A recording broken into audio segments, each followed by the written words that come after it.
Please remember, this is a very important video when you're preparing for your prelims or be it the mains examination. So it is very important that you do them, understand them and learn them. Please keep on noting it down the highlighted sections. This will help you to quickly revise those notes again and again, and you will be able to remember them very properly. So there is one important thing before we begin with the various schemes. There were two words. Hello aspirants, welcome to PW OnlyIAS. I'm your Harpreet Singh with this one short video that is going to cover all the schemes of the Government of India. Please remember, this is a very important video when you're preparing for your prelims or be it the mains examination.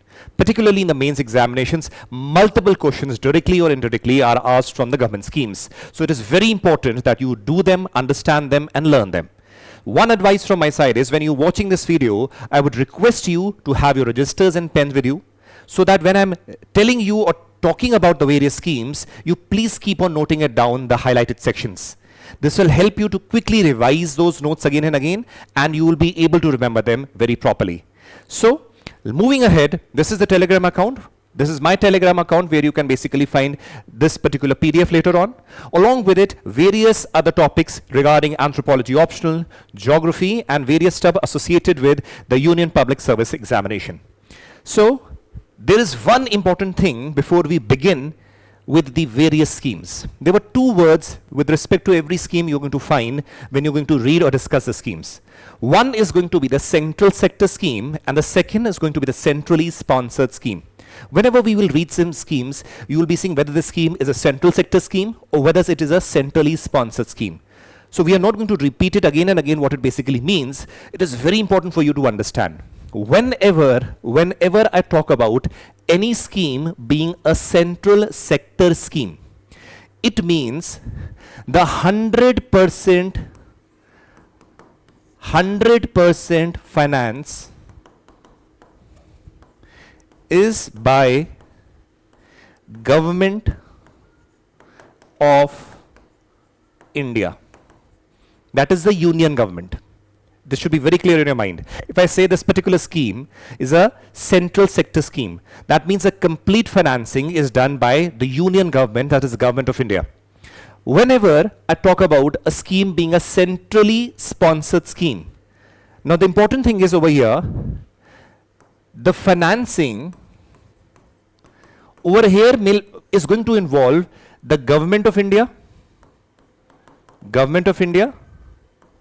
as well as the various state governments with respect to any state. Let us say if I'm talking about a scheme being implemented in the state of Uttar Pradesh, a centrally sponsored scheme.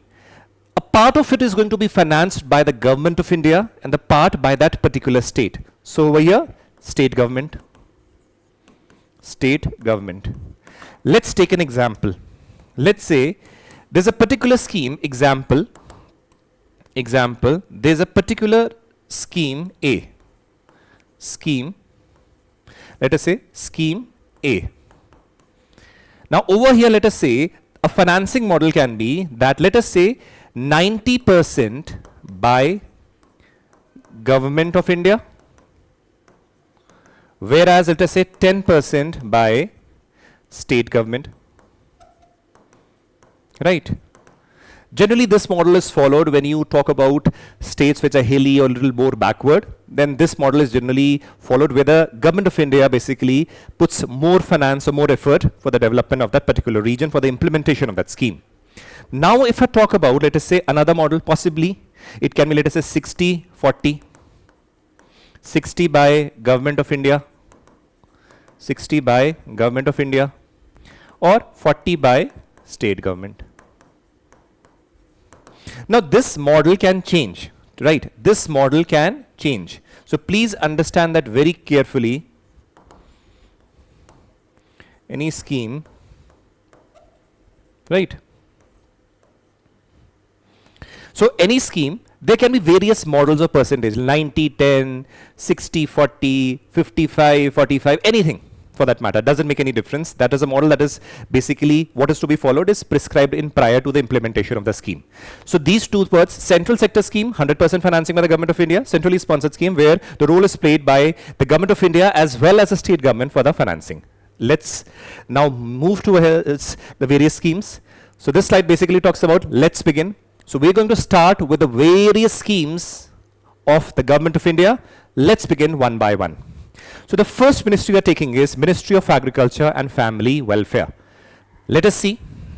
The first scheme being Prime Minister Dhan Dhanya Krishi Yojana, PMDKY. Now please understand, this scheme becomes very, very important. Why? Because it was announced in the budget 2025-26. Now it aims to enhance agriculture productivity, promote crop diversification, and improve the financial inclusion among the farmers in 100 selected districts. Now please understand why it is important is, when I'm talking about 100 selected districts, in the preliminary examination they might ask you selected, let us say 200 districts, 300 districts. They might just vary this number also as in the statement, and that statement will become wrong. So whatever has been mentioned over here, it is very important you note it very properly. So what is here? 100 selected districts. Okay, the launch year is 2025. Type of scheme, central sector scheme. What does it mean? It basically means that the financing is done completely by the Government of India, right? Funded by Government of India, implemented by Ministry of Agriculture and Family Welfare. Now this is an overview. Now if we move ahead, what are the objectives? Again, in the paper preliminary examination also, if you talk about, they're going to ask you which among the following are the objectives of this particular scheme. So you should be knowing, because they're going to mention various other statements which might be the objectives of other schemes, which might sound okay, it works here or here also, but please remember these are the specific objectives. What? Enhance agricultural productivity, promote crop diversification, sustainable agricultural practices, improve the post-harvest storage facilities so that the losses that happen post the harvest basically reduce. So these are the major objectives. Now what are the salient features when we talk about this particular scheme?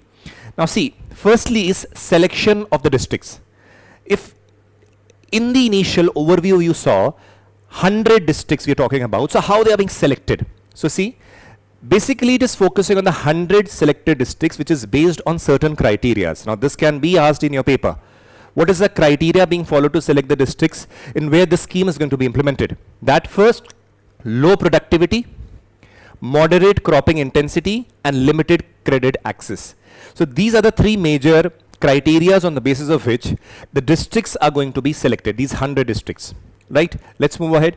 Identification process. So the Ministry of Agriculture in collaboration with NABARD and the Department of Financial Service is basically going to identify it. Infrastructure development, establishment of storage and processing units to reduce the post-harvest losses. This is the first scheme that we have studied. So please make sure all these things are there. The overview, launch year, type, funded, implemented. What are the objectives? Please remember when you're noting it down, you don't have to note down everything. Focus on this: agriculture productivity, crop diversification, sustainable agriculture practice, post-harvest storage facilities. Why I'm telling you this is because you cannot note out everything. These are the keywords that you noted down, and then it will help you to, you can revise it again and again, again and again, again and again. So salient features, selection of the districts, identification, and the infrastructure development. Now let's move ahead.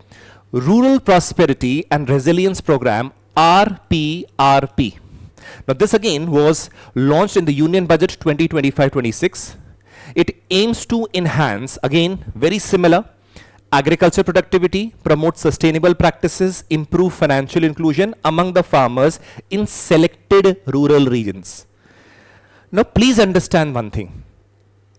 Supposingly in your examination scheme is mentioned, let us say this scheme is mentioned, RPRP, while over here it mentions the selected rural region, and assumably you realize that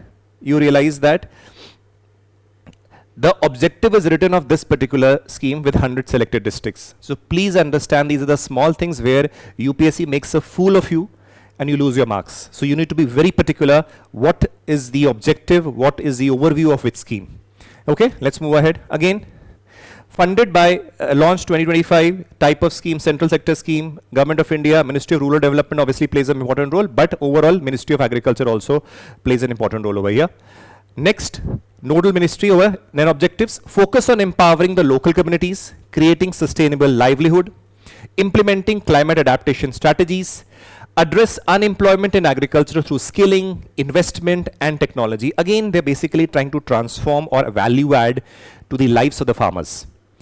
Now, how you can basically increase your income, increase the employment opportunities, along with it skilling, along with it climate adaptation strategies, because you realize that in the rural regions, when the people who are, let us say, basically confined to having small patches of land, they are very badly impacted by the climate change that is taking place. So these are the basic objectives. Moving ahead, next, mission for Atma Nirbharta in pulses. Now again, this was launched with an outlay of 1,000 crores in the Union Budget 2025-26. Now, this is a 6-year mission. Again, very important, because this might be asked that this is a 5-year mission. Generally, what happens is when you talk about schemes, they talk generally in the number of 5. Let us say from 2025 to 2030, or from 2000 to 2005 or 2010. So over here, when you talk about 6 years, many people who do not know it might mark it wrong if the question is that it is a 5-year mission. So make sure that you see it is a 6-year mission. Aims to achieve self-sufficiency in pulses production, focusing on, again, a focus is on certain pulses, not all, because in the examination they'll list various pulses and you will mark all of them. No. Focusing on tur, arhar, that is the pigeon pea, urad, that is the black gram, and masoor, that is the red lentil. Very important, right? 2025 Central Sector Scheme, implemented by Agriculture and Farmers Welfare Ministry, right? That is the Ministry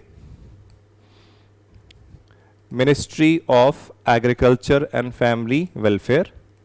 Agency, again, National Agriculture Cooperative Marketing Federation, that is a NAFED, and National Cooperative Consumers Federation, NCCF. These are the implementing agency, right? Target, achieve self-reliance in pulses production by 2029-30. So again, this is again one of the important targets that has to be achieved. What are the objectives overall? Enhance the agricultural productivity of the target pulses crops. You know very well, we have just now mentioned what are the target pulses. Over here in the examination, they can ask you, so please understand 1, 2, and over 3. These are the targeted pulses. So develop climate resistant and high yielding varieties of pulses, improve the post harvest infrastructures and storage facilities so that lesser the losses with respect to these pulses, ensure the remunerative prices through the MSP based procurement so that the income of the farmers can also increase. So these are the 4 major objectives with respect to this particular mission. Salient features, again, MSP based procurement, post harvest warehousing should be there, research and development so that better qualities of seeds obviously are developed, and farmer registration so that a proper track record is kept with respect to the farmers also who are benefiting from this particular scheme. So these are the 4 salient features. Next, very important, Pradhan Mantri Annadata Aya Sanrakshan Abhiyan. That is basically known as PM-AASHA. Very important scheme which is very often in your newspapers. So very often you neglect it also because you might not be knowing. So please very importantly note it down and the various components associated with this particular scheme. See, it is an umbrella scheme first of all. So a lot of things or schemes might be there under this particular name. So umbrella scheme launched by Government of India to ensure remunerative prices to the farmers for their produce. So the farmers are able to get better prices for their crops. That was the basic aim. And for that, a lot of things are being done by the Government of India. Now see, thereby safeguarding their income and encouraging agriculture productivity. So a lot of stuff, a lot of acts or components are over here, which are basically aiming overall to raise the prices that the farmers get. So when was it basically launched? 2018. Please remember one thing. It might sound tough for you that when I'm mentioning the years for the various schemes, please understand, when you keep on revising, when you have made the notes and you keep on revising that, it becomes relatively easy for you to remember specifically during the preliminary examination. In the mains, they are not going to ask you which particular year was this scheme launched, but in the prelims, they can ask you. They can just mention that this scheme was launched in this particular year because today's time, the prelim examinations are like that. So please remember, initially it might sound difficult when you are noting it down and when you are revising it again and again, 2, 3, 4 times, you will be realizing that it will become very easy and comfortable for you to learn and recall it also. So type of scheme, centrally sponsored scheme. Remember that. Centrally sponsored scheme. So now the contribution is made by what? The state government also and the central government also, depending upon 60-40 or 90-10.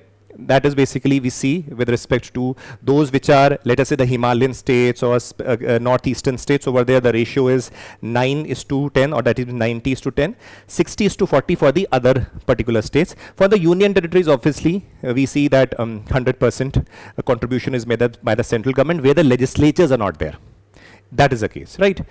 Implemented by Ministry of Agriculture and Farmers Welfare. Now see, what is the objective when we talk about? First, price assurance to the farmers for their produce. So they get an assurance for the produce that they are producing. Post-harvest distress selling by the offering procurement mechanism. So what is the aim? You need to reduce the post-harvest distress, because sometimes what happens is a major thing. For example, when you have, let us say, you harvest a crop and you realize the prices of those crops suddenly drop. And you have to sell them at such huge losses that what happens, that leads to basically the suicides being committed by the farmers. So you need to reduce that distress, particularly with respect to the pricing of those crops. So promote crop diversification towards pulses and oilseeds. Now that basically protects you from a lot of damage. Supposingly if there is price of one particular crop suddenly drops, right? You have 2 or 3 crops being grown. So what happens, that tends to balance the stuff and help you come out of that difficulty. So this is also a mechanism. Crop diversification not only helps with respect to pricing, but also with respect to agriculture or sustainable agriculture practices. Enhance domestic production and reduce the import dependency. Now these are the 4 major objectives when we talk about PM-AASHA. Now see, what are the components? This is where the important thing lies. In your examination, they can just mention this particular component and there may be various explanations, and you have to identify which particular explanation deals with which particular component. Now see, first being price support scheme, that is PSS. Now in PSS, the physical procurement of pulses, oilseeds and copra will be done by the central nodal agencies with a proactive role of the state government. Now the important thing is the procurement expenditure as well as the losses due to procurement will be borne by the central government. Now this basically helps the farmers also overall, right? This is the price support scheme. Second is price deficiency payment scheme. Now over here what happens, direct payment of the difference between the MSP and the selling price to the pre-registered farmers growing oilseeds, and does not involve any physical procurement of crops. Let us say there is the selling price, let us say, is basically going below the MSP, right? So the difference that is going to be there is going to be paid by the government and direct payment is done. So now that basically protects the farmers also from this price variation or sudden fall in the prices that basically happens. So this is again a very, what we call as a hedge mechanism. Hedge, that means protecting or ensuring the farmers from sudden drop in the prices of the crops. Next, pilot of private procurement and stocklist scheme, PPPS. Now see, for the oilseed, states have the option to roll out the PPS on pilot basis on the selected districts or the basically committees, agriculture produce marketing companies of district, allowing private sector participation. Now see, what this particular component does, it basically tries to introduce that the private sector might be involved in the procurement processes. Now this might basically help them in reducing the losses through very organized systematic practices that are done by the private sector. Along with it, in a long term, basically helps in the farmers to get better prices. So this was a third component. So, and pilot project means, that means certain places it is going to be tested, not overall, certain places it will be tested. So this is why a very important component that deals with the pilot project with respect to the procurement and the stocklist scheme. Let's move ahead. Next is per drop more crop scheme. Now this is again a very important scheme with respect to effective use or utilization of water for the crops. If you're using excessive water, again that will lead to a lot of problems for the crop also and slowly deplete the water levels also when you talk about particularly in the states of Punjab and Haryana. So what does it say? Per drop more crop scheme is a component of Pradhan Mantri Krishi Sachai Yojana aimed at enhancing the water use efficiency at the farm level through the promotion of micro irrigation technologies such as drip and sprinkler irrigation. The launch date was again 2015, centrally sponsored scheme. Centrally sponsored, you already know what it means. Implemented by the Department of Agriculture and Farmer Welfare, Ministry of Agriculture. Let us move ahead. Objectives. What are the objectives when you talk about this particular scheme? First is enhance the water use efficiency at the farm level through adoption of micro irrigation technologies. Increase the crop productivity and the farmer's income through proper water management. Promote the micro irrigation in order to reduce the water consumption. Encourage the use of fertigation, application of fertilizer through the irrigation. Now what happens is that there are various ways through which fertilizers can be used with respect to the cropping. So this is a very effective mechanism in which when the water for irrigation is basically spread in the regions of the particular area, you mix or let us say add fertilizer to the irrigation. So what happens, that basically leads to an even distribution, a proper distribution of the fertilizer also, and they are properly spread. So that is a very proper mechanism or effective mechanism through which what we say fertigation, right? So application of fertilizer through irrigation, so to optimize the nutrient use. Now these are the objectives. Let us move on to the next scheme, that is National Mission on Natural Farming. Becomes very, very important, specifically when today's time we are focusing on chemical-free crops, because as it is, we realize that a lot of use of chemicals during the cropping mechanisms tends to lead to a lot of problems, particularly cancer. So this mission becomes really very important with that regard. Now see, National Mission on Natural Farming is a government initiative aimed at promoting chemical-free, sustainable agricultural practices across India. Launch date 2024, centrally sponsored, Ministry of Agriculture and Family Welfare. As we all know, this is a particular pattern. Once you know centrally sponsored, you know again this union territory, the state government and the central government both are going to contribute. If we move ahead, objectives: promote chemical-free farming practices, reduced input cost for the farmers, because if the input cost decreases, automatically when the output comes, the difference between is the profit that the farmer earns. So if you reduce the input cost, it's basically going to lead to more savings and more income at the disposal of the farmers. Enhance the soil fertility and health.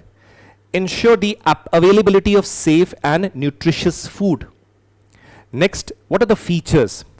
Cluster formation. So a lot of farmers basically can pool and form clusters and work together for this particular mission. Capacity building. What is capacity building over here? Setting up around, let us say, 2,000 model demonstration farms. Now what happens is when you tell to the farmers that you need to do or adopt such practices, there might be resistance from the side of the farmers also. They might resist towards adopting new technologies. So what happens is when you set up certain demonstration farms and way in which things are done, it basically helps them to understand better, for them also to adopt these practices, or let us say chemical-free practices while they're farming. Next, resource centers, basically which are resource centers are those centers set up by the governments, even by the contribution of the private sector also, where they give you information, tell you how to do practices.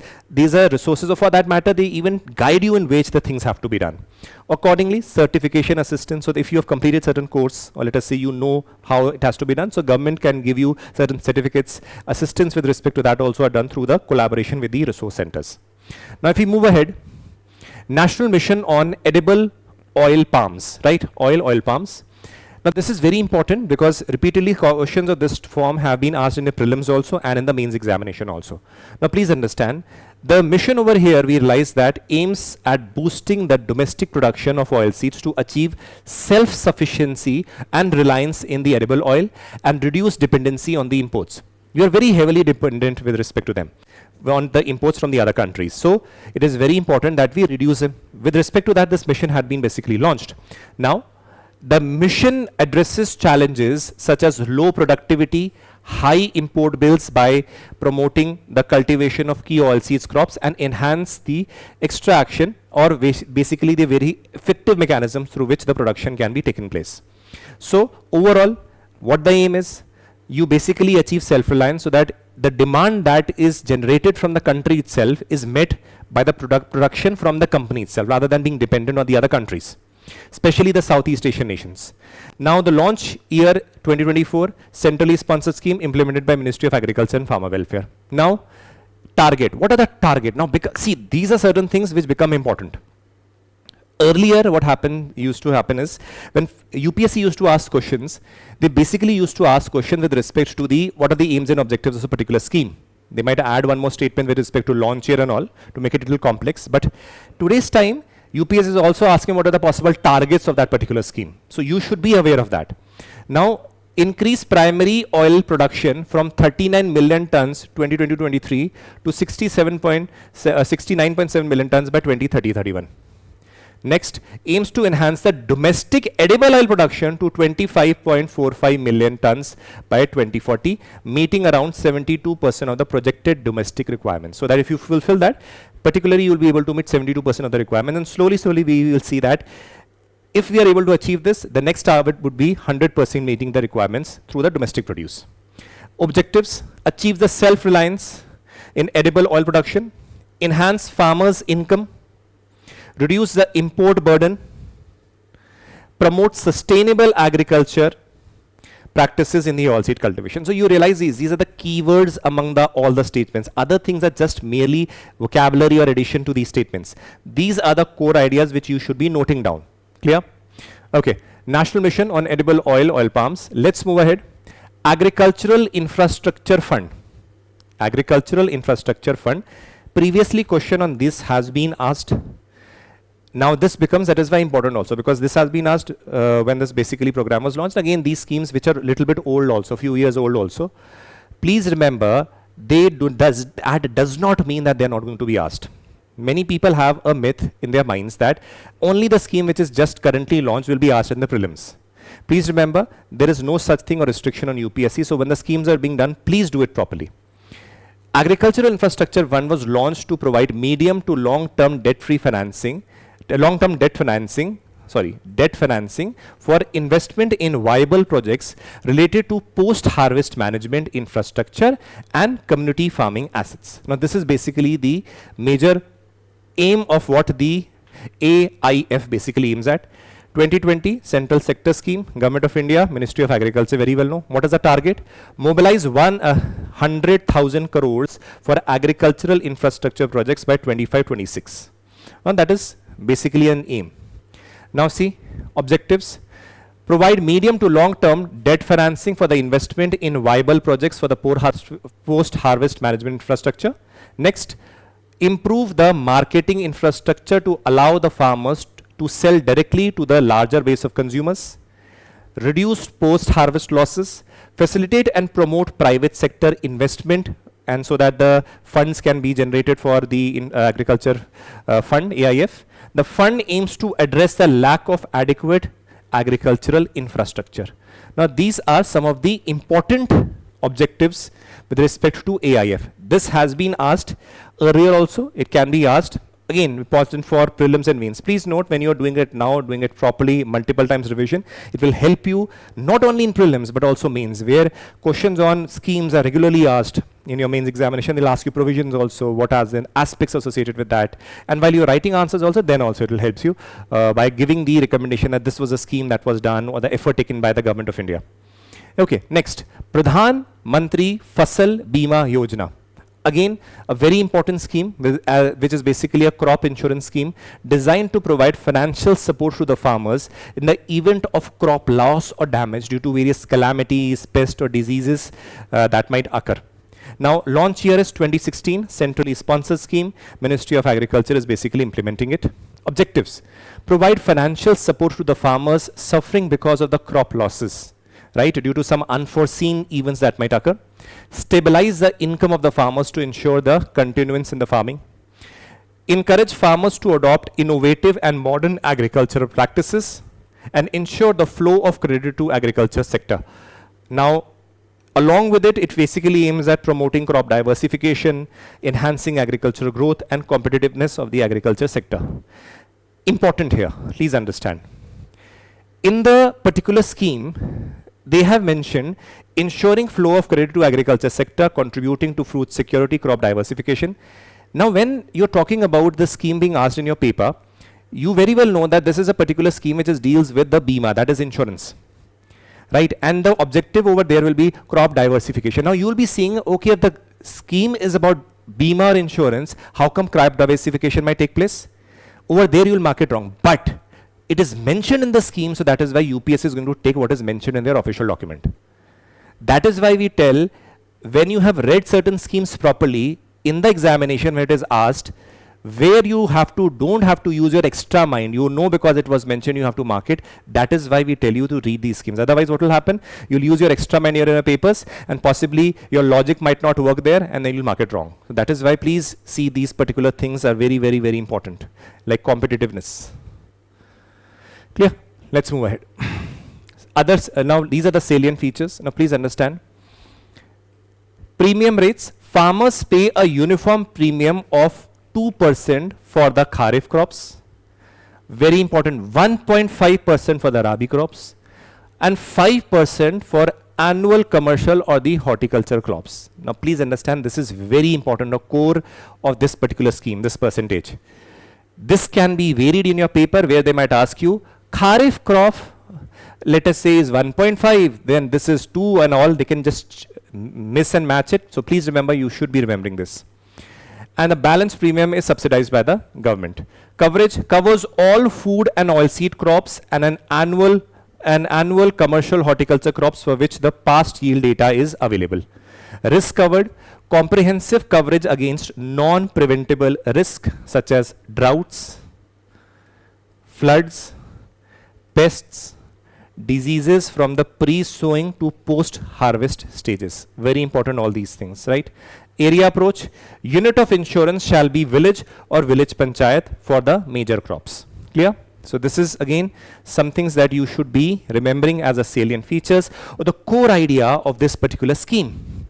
So when you're noting it down, please you can stop the video and note it down. This is very, very important. Please make sure that you note it down. Particularly these percentages that are mentioned, area approach. If you do not know it, if what is mentioned here in the examination, you'll get confused. So please understand this. Second, coverage. Third, risk covered. Fourth, area approach. Okay, let's move ahead. Pradhan Mantri Kisan Samman Nidhi. Okay, now this scheme basically, again, what is it? Central sector scheme. You know, that means 100% financing by the government of India. Now aimed at providing income support to all landholding farmer families across the country.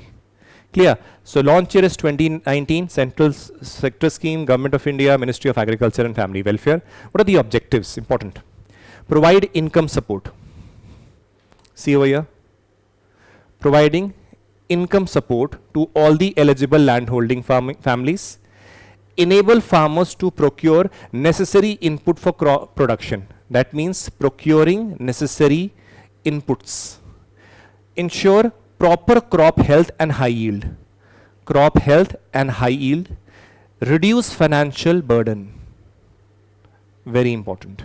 These are the objectives. What are the benefits? Please understand the benefits that are going to be provided through this particular scheme. See, the financial benefit.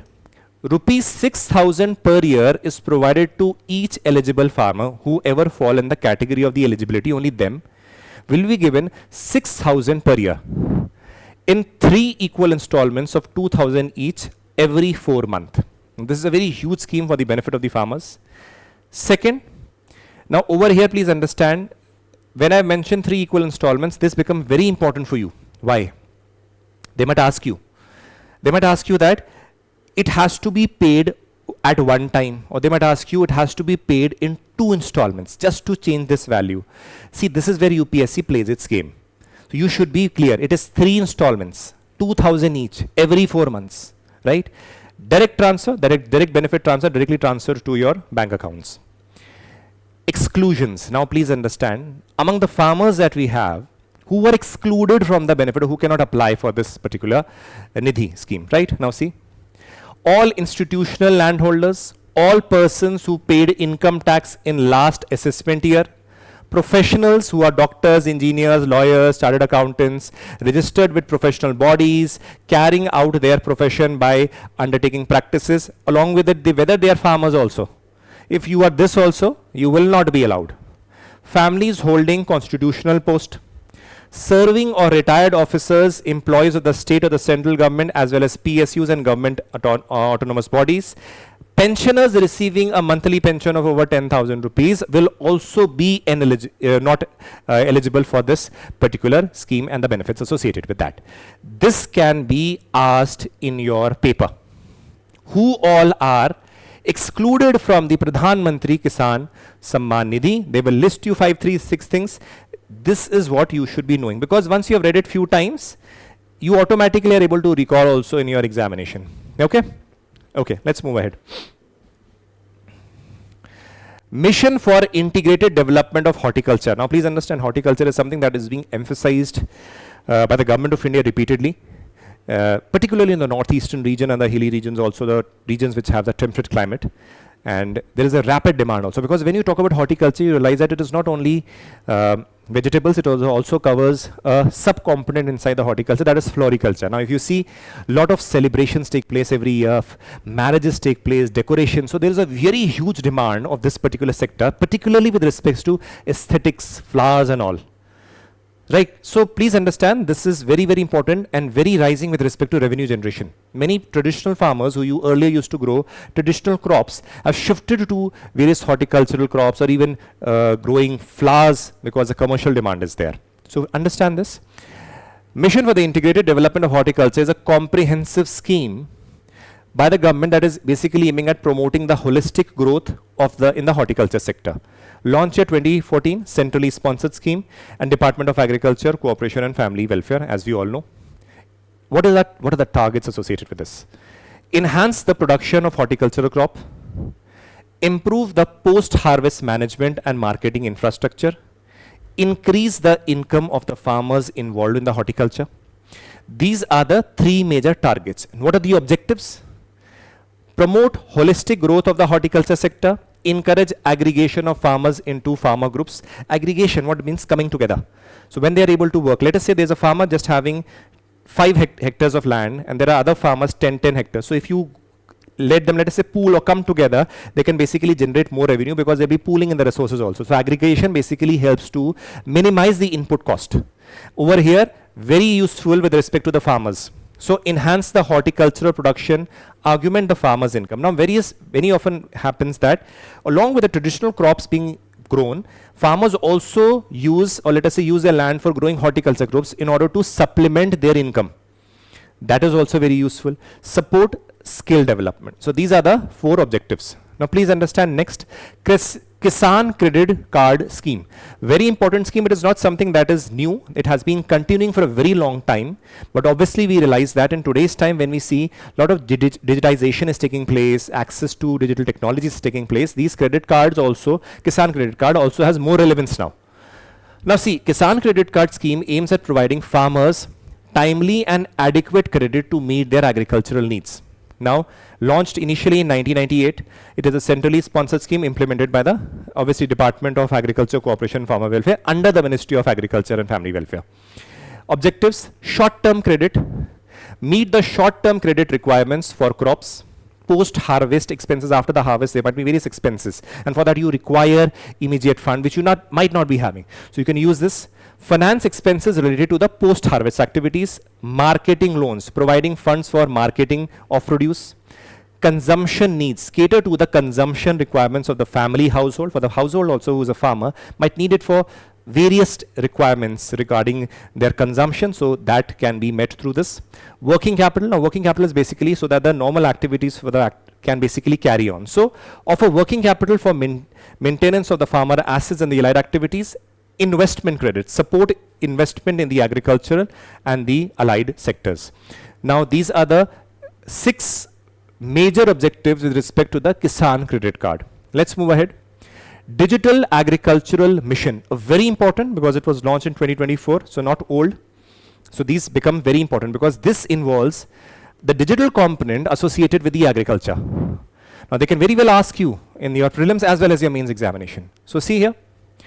Digital Agriculture Mission is aimed at transforming the agricultural sector through integration of digital technologies. 2024 Central Sector Scheme, Government of India, implemented by Ministry of Agriculture and Family Welfare. Implementing agency, please remember, is the National Informatics Center, NIC. Yes, it is implemented by Ministry of Agriculture, no doubt, but the agency which is implementing is NIC. Now this is very, very important. They might use some other agency. They might use NAFED. They might use some other agency and you will be getting confused. Okay, yes. But remember, the parent ministry of this particular mission is Ministry of Agriculture, but implemented by NIC. Important. This is the important thing. Please understand where I'm marking, because UPSC will definitely use its tactics to confuse you. And that is why this is something you should be knowing. Next, objectives. Develop digital public infrastructure to provide services such as soil profiling, digital crop estimation, yield monitoring, access the crop loans. Next, create a unified platform for agricultural data to facilitate personalized services. So what is being done? Please understand. Everything over here is basically being driven by digital technology and data. Now over here, develop digital public infrastructure so people know about the crop estimation, details about the crop through various digital platforms. Unified platform for agricultural data, so that the data with respect to the agriculture is also provided to the farmers, whether it is with respect to data with respect to farms, with respect to price also, you can basically get here. Implement the data-driven decision support system to assist farmers in making informed choices. Now please understand, if certain crops are being grown and let us say some platforms like over here, based on the data they predict that there is going to be more requirement of a particular crop. So now the decision can be made by the farmers what crop they want to grow. What is needed in the market. Now something that is more needed in the market, there's a greater possibility that you might get good prices for that also. So informed choices is very important. Earlier what used to happen, the farmers used to think that whatever village they are growing, that was a major source, or talking to some farmers in close by villages what crops they are growing. If you have access to the information with respect to large patches of India, complete India, what happens that it will basically help you to make better decisions if you have the data. That means you are integrating the digital technologies with the agricultural system. Similarly, mission focuses on creating a robust digital ecosystem to support farmers, enhance agricultural productivity, and improve the efficacy of the government programs. Now, what are the salient features? Very important over here. AgriStack. What is AgriStack over here? It is a digital public infrastructure that integrates the various services and data sources to offer personalized solutions to the farmers. Krishi Decision Support System, a platform providing timely and reliable crop-related information to the farmers so that they can make effective decisions. Comprehensive soil fertility mapping, development of soil health maps to guide the farmers so that, please understand, when you have these soil fertility mapping, and also you very well know which soil is deficient in what. Now, so that you have a better decision making ability with what nutrients and what fertilizers have to be put. Earlier what used to have, people used to put large amounts of urea and they used to think the more the urea they put, better is going to be the productivity. And later on what happens, slowly the production or overall productivity is going to basically decrease, right? And we very well know that the toxicity of the soil also decreases. That long term basically tends to affect the groundwater also. So those problems do arise. So over here, this is very important. Eligibility, all farmers across India are eligible to benefit from this mission. Clear? Okay, let's move on to the next scheme now. Rashtriya Krishi Vikas Yojana. Now, it has been obviously renamed as RK Viva Raftar, but obviously it is not a new scheme. Please understand that.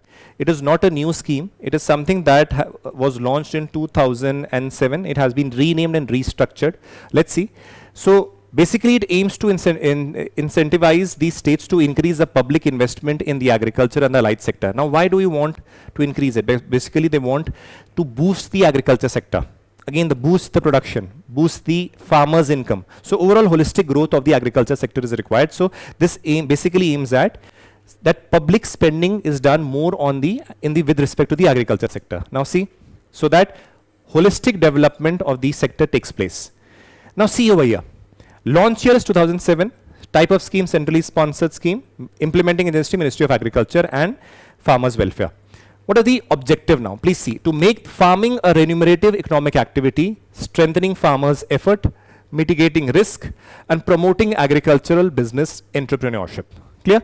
So these are certain objectives. Now please see, remunerative activity, mitigating risk, promoting agricultural entrepreneurship. These are certain aims or objectives. What are the salient features? First is infrastructural development. Under the scheme, broadly, Please understand, we will be seeing that it is restructured into two major schemes and all. But right now, let us see what the scheme initially meant. So infrastructure development supports creation of pre and post harvest infrastructure, including quality input access, storage and market facilities, youth empowerment so that you skill the youth. So there's a very specific reason for that. Please understand, when the farmers who have been, let us say, traditional farmers, they might resist from adopting new technologies. Let us say digital technology or new mechanisms or whatever be that, what is something that goes against the traditional ways of doing farming. Over here, when you empower the youth, you skill the youth, now those people bring newer technologies in the farming sector. So that is why involvement of youth and their empowerment becomes very important.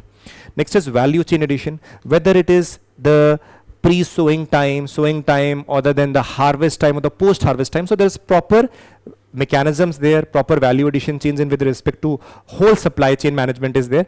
That is very important. Flexibility to the states, again, fourth, very important.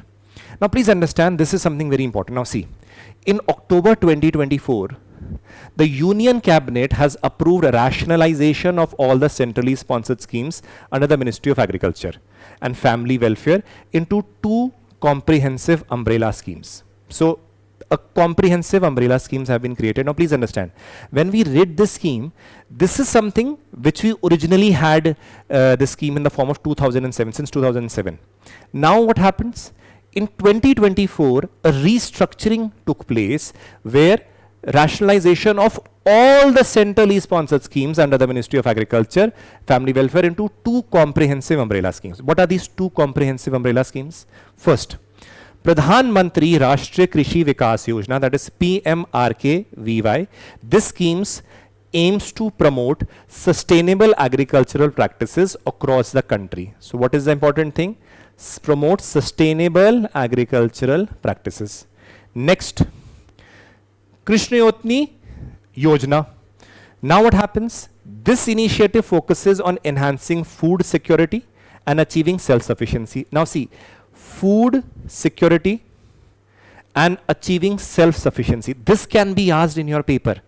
They can ask you, Pradhan Mantri Rashtriya Krishi Vikas Yojana, which among the following are the objectives and aims? They will put sustainable agriculture practice, second, enhancing food security, third, achieving self-sufficiency. No, these two are the aims and objectives of this particular scheme, not this particular scheme. So you should be very clear.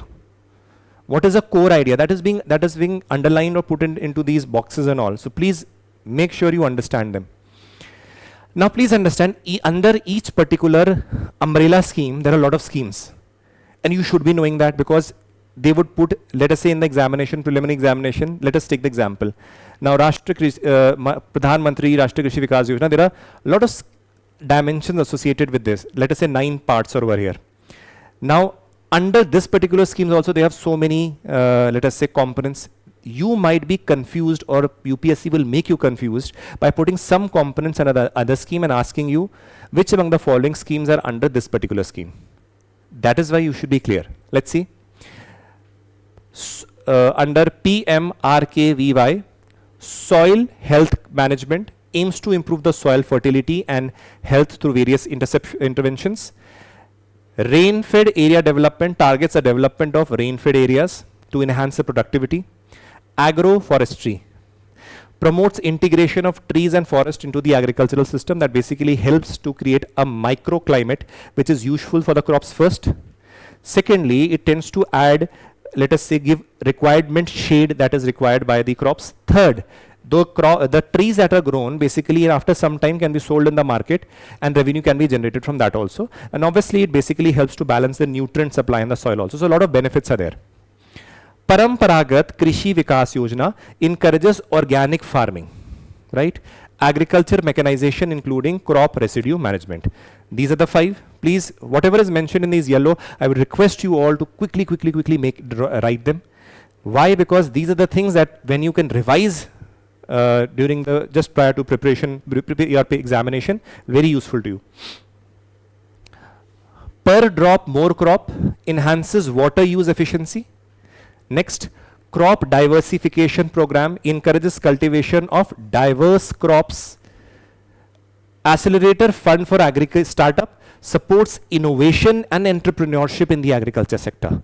So because this is one segment where we see very less aspect of entrepreneurship or investment or startups being there. You will see a lot of them in the service sector and a little bit in the manufacturing sector also, but very less in agri sector. Though this is a very profitable sector, but people tend to refrain from it. Now, this basically aims at promoting that startups in the agri sector. Then against RKVY DPR, DPR basically mentioned your detailed project reports with respect to the projects being done. Right? These are the 9 components of PMRKVY. Now coming to the second, what is components of KY? Now this is very important. Submission on seeds and planting material enhances the quality and availability of seeds. Submission on agriculture mechanization promotes the use of agricultural machinery. Submission on plant protection and plant quarantine ensure the plant health and biosecurity. Integrated scheme on agricultural marketing, develop marketing infrastructure again. These are again self-explanatory schemes. National e-governance plan in agriculture integrates technology into the agricultural practices. Mission on integrated development of horticulture. Again, we had studied this also, very important. National mission on oilseeds and oil palm. Increase the production of oilseeds and oil palm. We had studied this. National food security mission seeks to enhance the production of rice, wheat, pulses and commercial crops. Next, National Mission for Sustainable Agriculture promotes sustainable agricultural practices. Submission for Agriculture Extension strengthen the extension services associated with agriculture. Okay. Now, next scheme within the agriculture sector, Soil Health Card Scheme. We call it SHC scheme. Now, this schemes basically aim to provide farmers with a comprehensive information about the nutrient status of their soil. As we had already discussed, if the farmers do not know about the information with respect to the soil, there's a great possibility that they might put wrong nutrients or wrong fertilizers while the requirement of the soil might be different. That is why please remember one thing. Correct amount of nutrient in correct proportion at the correct time with correct information is what leads to a proper farming practice. We don't say that completely negate everything fertilizer, because again, you know, because of the legacy issues with respect to farming in India, there is requirement of fertilizers, but a correct amount is what is required, and that is why a balance is maintained. So what we see over here, helping them making informed decision regarding the fertilizer usage and adopting practices that enhance soil fertility and productivity. Now, this scheme was basically launched in 2015, Central Sector Scheme, Government of India by Ministry of Agriculture and Family Welfare. Next, under this, what are the objectives? To promote soil test-based nutrient management, enhance soil fertility, improve the crop productivity through informed fertilizer usage. So, please understand, these are the objectives. Now, under them, there are various salient features which you should be knowing, because questions have been asked in the past in the mains examination also and in the prelims examination also. So, see, salient features: soil health assessment. Provide farmer with a detailed report on the soil health covering 12 parameters. What are the 12 parameters? NPKs.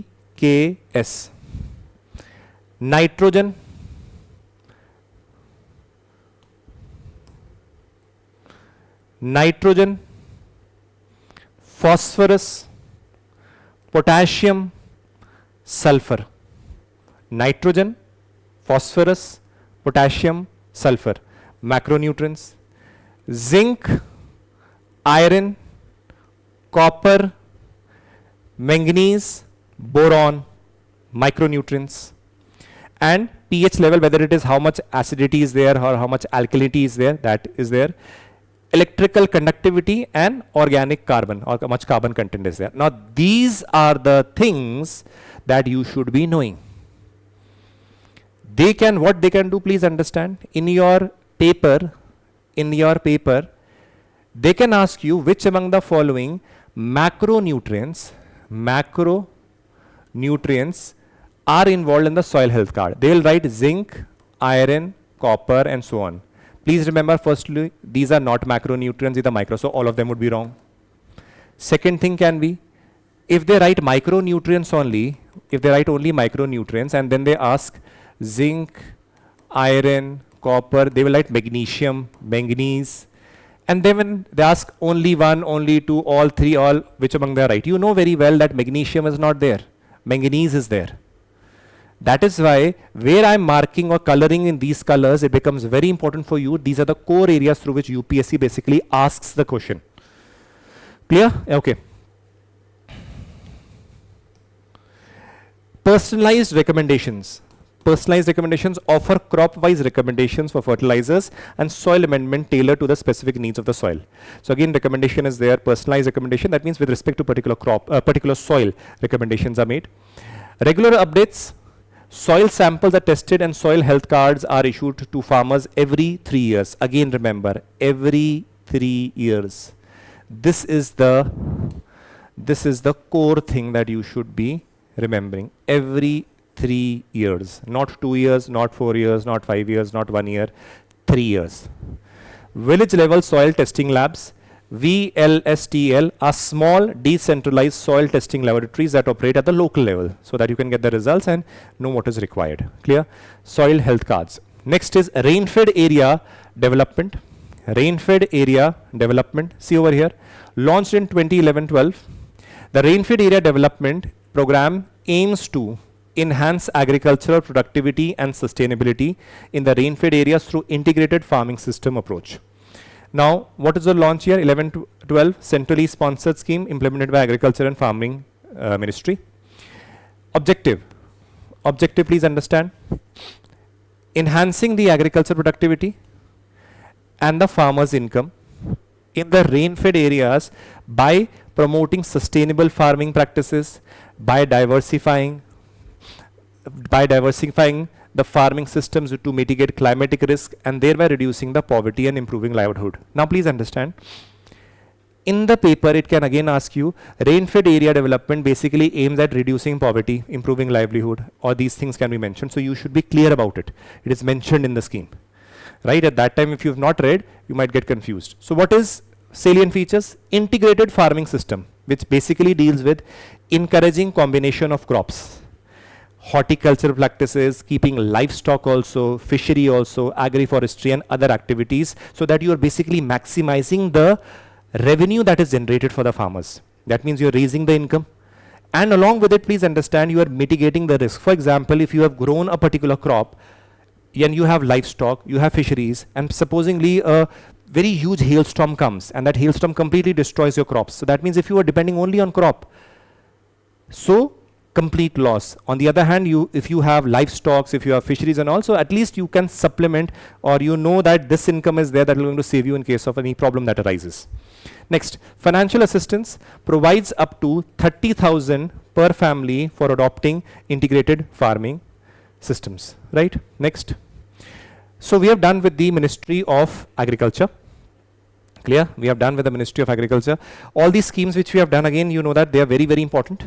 I've covered them comprehensively, and what we have done over here is what is required by you. If you want to do a little bit more schemes, if you want, again, please remember, this is what is required. Any more schemes you do, again, cost-benefit ratio is not going to be there. Clear? Next. Ministry of Fisheries, Animal Husbandry and Dairying. Okay, the first important scheme, Pradhan Mantri Matsya Sampada Yojana. It has been asked in the mains examination also and prelims also. So it is a flagship scheme by the Government of India aimed at enhancing the fishery sector to sustainable and inclusive growth. Right? 2020 launch year, Central Sector Scheme, Government of India, Ministry of Fisheries, Animal Husbandry and Dairying. Department of Fisheries basically deals that. Very important over here, target. Now, target, something when you should be knowing. Not if completely, at least a brief idea. Fish production, increase the production from 13.75 million metric tons to 22 million metric tons from 2018-19 to by 24-25. Aquacultural productivity, enhance the national average productivity from 3 tons per hectare to 5 tons per hectare. Post-harvest loss reduction, decrease the losses from 20-25% to approximately 10%. growth in the export sector, increase the maritime product export from 46,589 crores to 1 lakh crore by 24-25. Per capita fish consumption, raise the consumption from 5-6 kg to 12 kg per person. Clear? So these are the major targets. Next, move on to Rashtriya Gokul Mission. Now again, improving the indigenous breed is what is the major aim. Obviously, now let's see. Rashtriya Gokul Mission aims to conserve and develop the indigenous bovine breeds, improve the genetic quality, and enhancing milk production and productivity through scientific methods. 2014, centrally sponsored scheme, Ministry of Fisheries, Animal Husbandry and Dairying. Over here. Okay. So let's move on to the next scheme with respect to this ministry. The next scheme is Rashtriya Gokul Mission. Now this is very, very important with respect to this particular ministry. Why? See, the emphasis has been to improve the indigenous breeds which are present in India. Now see, what are they? Now, when we talk about the Rashtriya Gokul Mission, it aims to conserve and develop the indigenous bovine breeds, improve their genetic quality, enhancing milk production, productivity through the various scientific methods. So this is very important. This has been asked previously also in your examination. So this becomes important. You should be aware of it. Launch year is 2014. Centrally sponsored scheme. We very well know that when we talk about centrally sponsored schemes. So basically talks about the contribution from the central government as well as the state government depending upon the percentage. Like as we have mentioned, 60-40 basically means except for the special category states, which basically northeastern states, Himalayan states and the union territories, where the contribution is 90:1. That means 90% contribution from the central government, 10% from the states or the UTs. Rest of the states, it is 60-40, 60% from the central government and 40% from the states, and 100% for the union territories without the state legislative assembly, right? Implemented by, again, the Ministry of Fisheries, Animal Husbandry and Dairying. Now, what are the objectives? Very important here. This can be asked in the preliminary examination. Enhance the bovine productivity and milk production. I have already highlighted the keywords. When you're noting it down, make sure that you note down these, something that is mentioned in the yellow part. So when you're making your notes while you're watching the video, it becomes important you do this so that you're able to remember also. Rather than remembering the whole grammar, this is the important part. Promote the high genetic merit bulls for breeding. Expand artificial insemination coverage through strengthening the breeding network. And conserve the rare indigenous cattle and buffalo breeds. Now these are the objectives. Let's move on to the next. Again, very important. National Livestock Mission. Now, National Livestock Mission, please understand that what is the overview of this? Now, the National Livestock Mission aims to promote sustainable development of India's livestock sector, right? So, we all know when we talk about sustainable development basically means a development in which not only meets the requirements of the present generation, but also fulfills the requirements of the coming generation or the future generations, right? That is what sustainable development basically means. Now, launch year 2014-15, centrally sponsored scheme, implemented by the Department of Animal Husbandry and Dairying under the Ministry of Fisheries, Animal Husbandry and Dairying. As you all know, important thing over here. Please do not get confused by certain statements which basically talk about implemented by and the implementing agency. We have already seen that. So implementing agency over here is National Bank for Agriculture and Rural Development, that is NABARD. That is the implementing agency. What are the objectives? To generate employment through livestock-based entrepreneurship, enhance per capita productivity, promote insurance and research, strengthen extension services and the stakeholders' capacities which are associated with this particular sector. What are the submissions? There are, again, under this National Livestock Mission, you have various submissions that are associated here. You just need to know about them. You don't have to go into R&D of every mission. So, majorly, what are the submissions? First, the breed development in poultry, sheep, goat, and piggery. Next, feed and fodder development. This is the second. Research and development, livestock insurance, extension, and innovation. These are the three submissions that you should be aware of. Clear? Okay, let's move ahead. Now let's move to the next ministry, the Ministry of Chemicals and Fertilizers.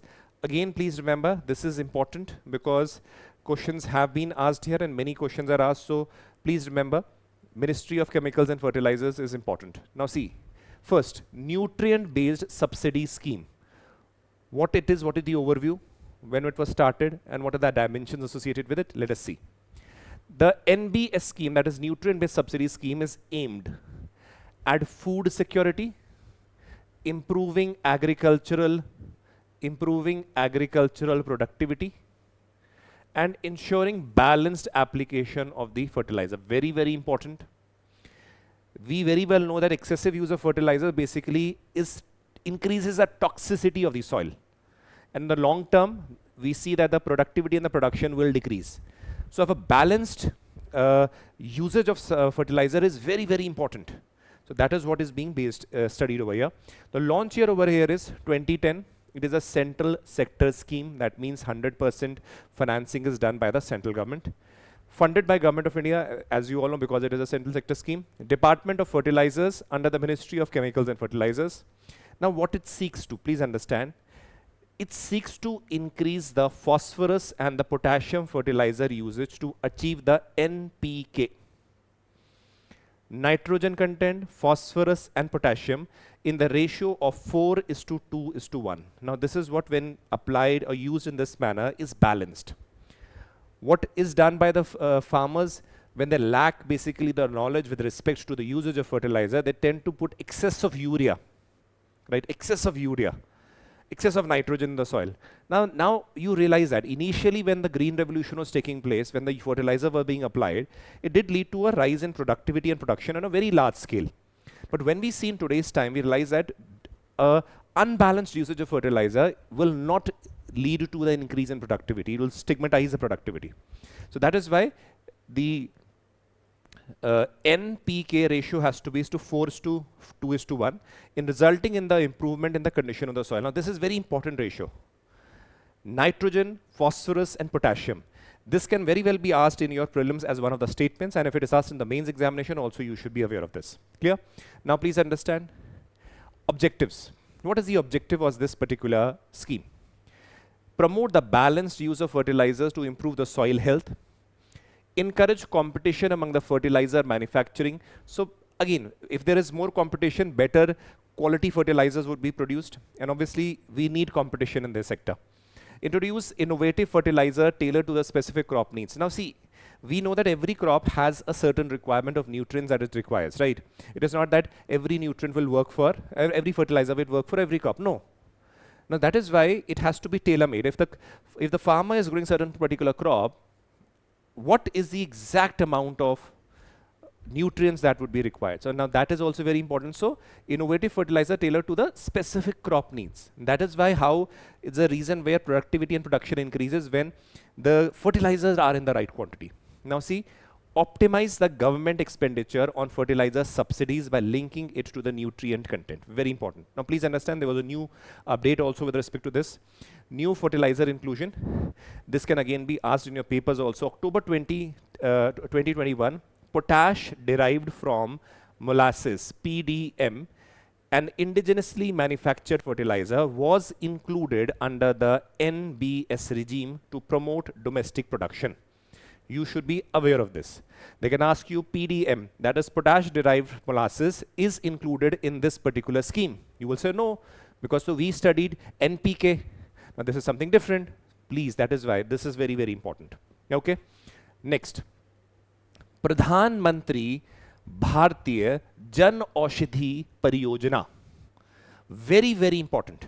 Jan Aushadhi. When we talk about this particular concept, please remember we are focusing on the concept of generic medicines. Please understand, before we move ahead, many of you would be having a confusion when we talk about generic medicines. Many people do spread this myth that generic medicines are of bad quality. Just before I make you understand this concept, please understand it in very simple words. Let us see this. When I am talking about generic medicines, right? Please understand in simple words, because if you do not understand this concept, there will be no use of understanding this mission, why it was launched. Now let us assume I'm taking a hypothetical case and you will be understanding that. See, when I talk about any company, let us say Abbott. or let us say any company Abbott, or let us say any company, or Pfizer, any company. Now, supposingly these companies manufacture their own drugs, right? Supposingly Abbott has manufactured a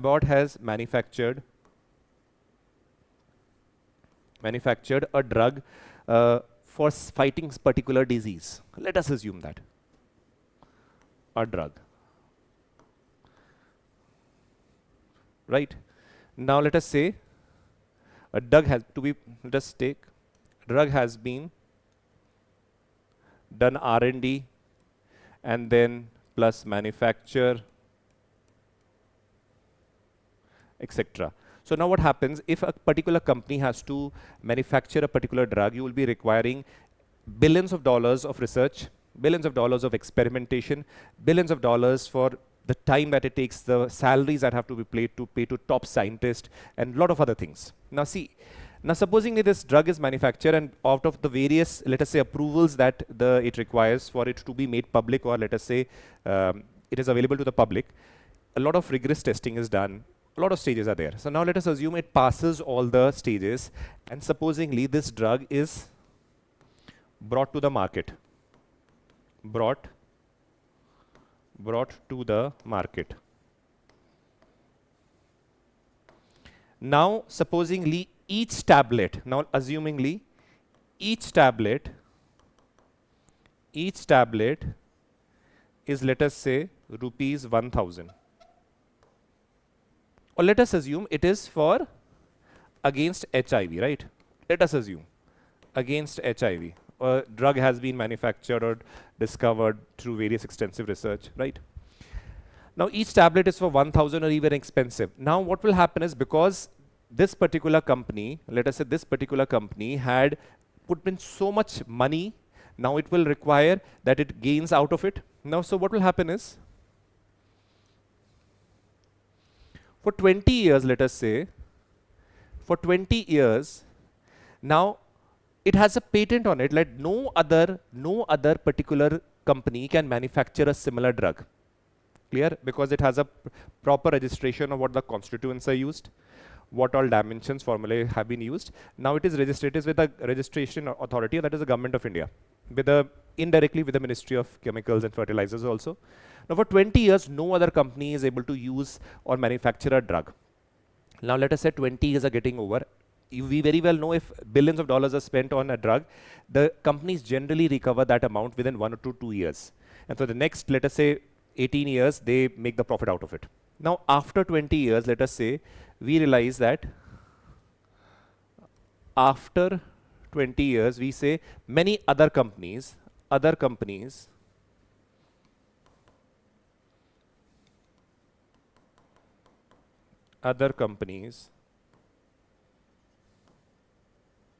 example Cipla. Cipla manufactures the same drug because the exclusive period for 20 years was over, so manufactures the same drug, because after 20 years, because the formula is now also public, everybody knows how it is made. Now manufactures the same drug, but the cost is rupees 10 for per tablet. Now please understand one thing. The drugs which is now being manufactured, it is not the original company, but the other companies which are manufacturing it. Now these are affordable. Now you would be asking, sir, 1000 rupees and 10 rupees, please understand. They had priced it at 1000 for a reason, that they wanted to make a maximum profit out of it, because they had spent billions of dollars on their research. Now, they very well know if Cipla is manufacturing, Cipla will be taking, let us say, less than 1 rupees to manufacture a tablet. So similarly would they, but they're making massive profit. It's supposingly they take less than, let us say, 50 paise for manufacturing this tablet, rest, let us say, 1 or 2 rupees for marketing, transportation and all, and the total cost, let us say, 3 rupees. Still they're manufacturing, they're selling at 10 rupees, so that means a profit of 7 rupees out of that also. Now people would be blaming that these are generic drugs, because it is being manufactured by some other company who's not the original manufacturer of that drug.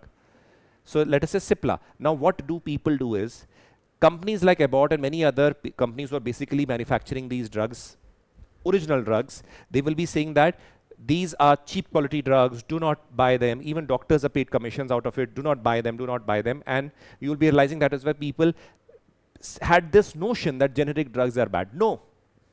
Cipla is also good companies, so other companies also, right? Ranbaxy and all they used to manufacture. So these are not bad companies. Please understand that. These are again manufacturing drugs. That is why US, Europe are a very big market for the generic drugs. So please remove this from your mind that generic drugs are bad. No, they are not. Once this exclusivity principle of 20 years is over, then definitely the drugs can be manufactured by the other drugs because they've already made the profit. So now these drugs, generic drugs, are being focused in this particular mission under the government, where government tries to make the drugs at a cheaper price available to them because they are basically focusing on the generic medicines. Otherwise, the out-of-pocket expenditure. What is out-of-pocket expenditure? The money that goes out from your pocket for, let us say, these buying these expensive drugs, or let us say various other dimensions associated with, let us say, hospitalization and all. So your out of the pocket, the money that is drained is very high. That is why, please understand, this particular mission, Pradhan Mantri Bharatiya Jan Aushadhi, is basically aimed at providing quality generic medicines at affordable prices through a dedicated outlets. Now, initially it was started in 2008, but it was properly rebranded in 2016. It is a central sector scheme. Government of India funds it, implemented by, please, very important, Pharmaceutical and Medical Devices Bureau of India is a body that implements it. What is the target? To establish 25,000 Jan Aushadhi Kendras throughout India by 2026. We know that very well because of COVID, certain targets have been missed. So again, we are in 2025 right now. So government is well on its target to achieve this also. Objectives: ensure universal access to affordable and quality medicines, promote use of generic medicines to reduce the healthcare cost. That is what we talked about, reducing the out-of-pocket expenditure. Educate the public about the efficacy of the generic drugs. Encourage healthcare professionals to prescribe generic alternatives. This is very important. Why this is very important, please understand. There's a concept of racket of commissions that works with the doctors. Because let us say companies which are manufacturing these drugs, let us like Abbott and Pfizer and all, what they might do, they might send their representatives to the respective doctors and they might say, prescribe our drugs only, our medicines in that matter. And then they get the commission out of it. That is why government is promoting that the doctor should mention the salt rather than mentioning a specific brand of the medicine. That is very important, right? Let's move ahead. Okay. Okay. Next is Pradhan Mantri Bharatiya Jan Urvarak Pariyojana. Now what it is?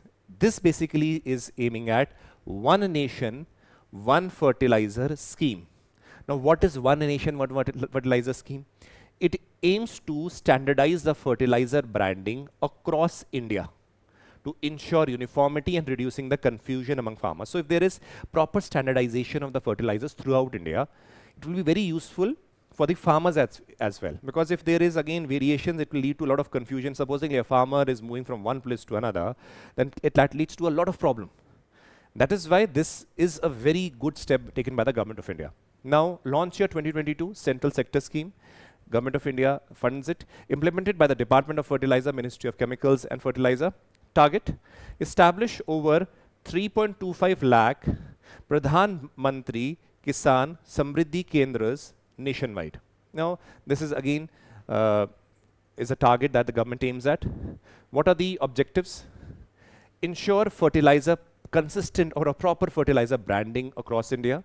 Simplify the fertilizer marketing by reducing the number of brands. Enhance the fertilizer availability and accessibility for the farmers.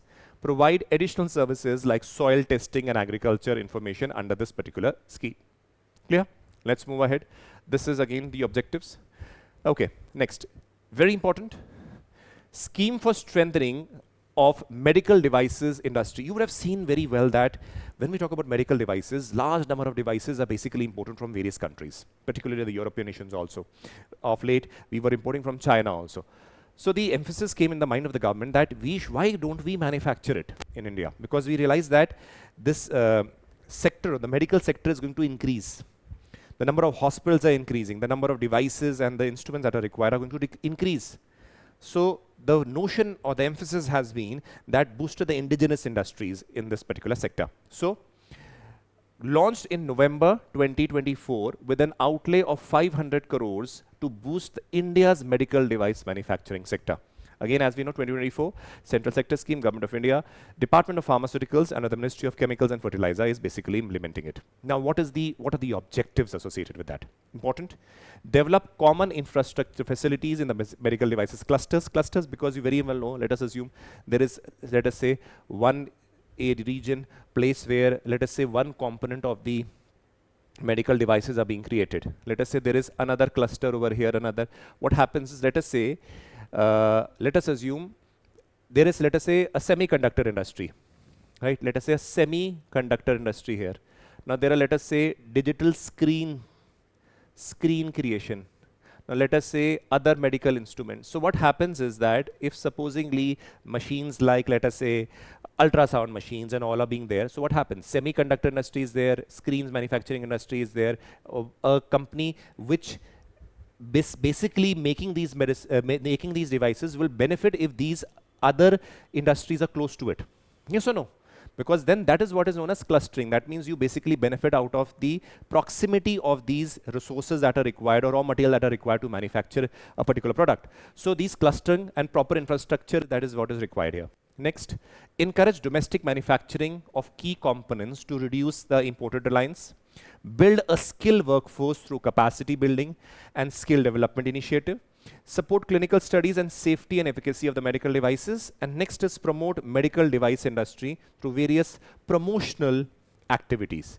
Now overall, basically you will be realizing that infrastructure development, encourage domestic manufacturing, skill development, safety and efficacy of medical devices, and again promoting, or let us say promotional activities, let us say marketing.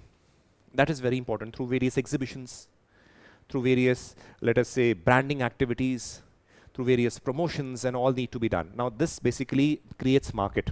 We very well know the importance of marketing through, whether it is digital marketing, whether it is marketing through the, let us say, newspapers and all. This is very, very important, right? Now, these are the important objectives when we talk about the scheme. Let's move on to the next ministry, that is Ministry of Commerce and Industry.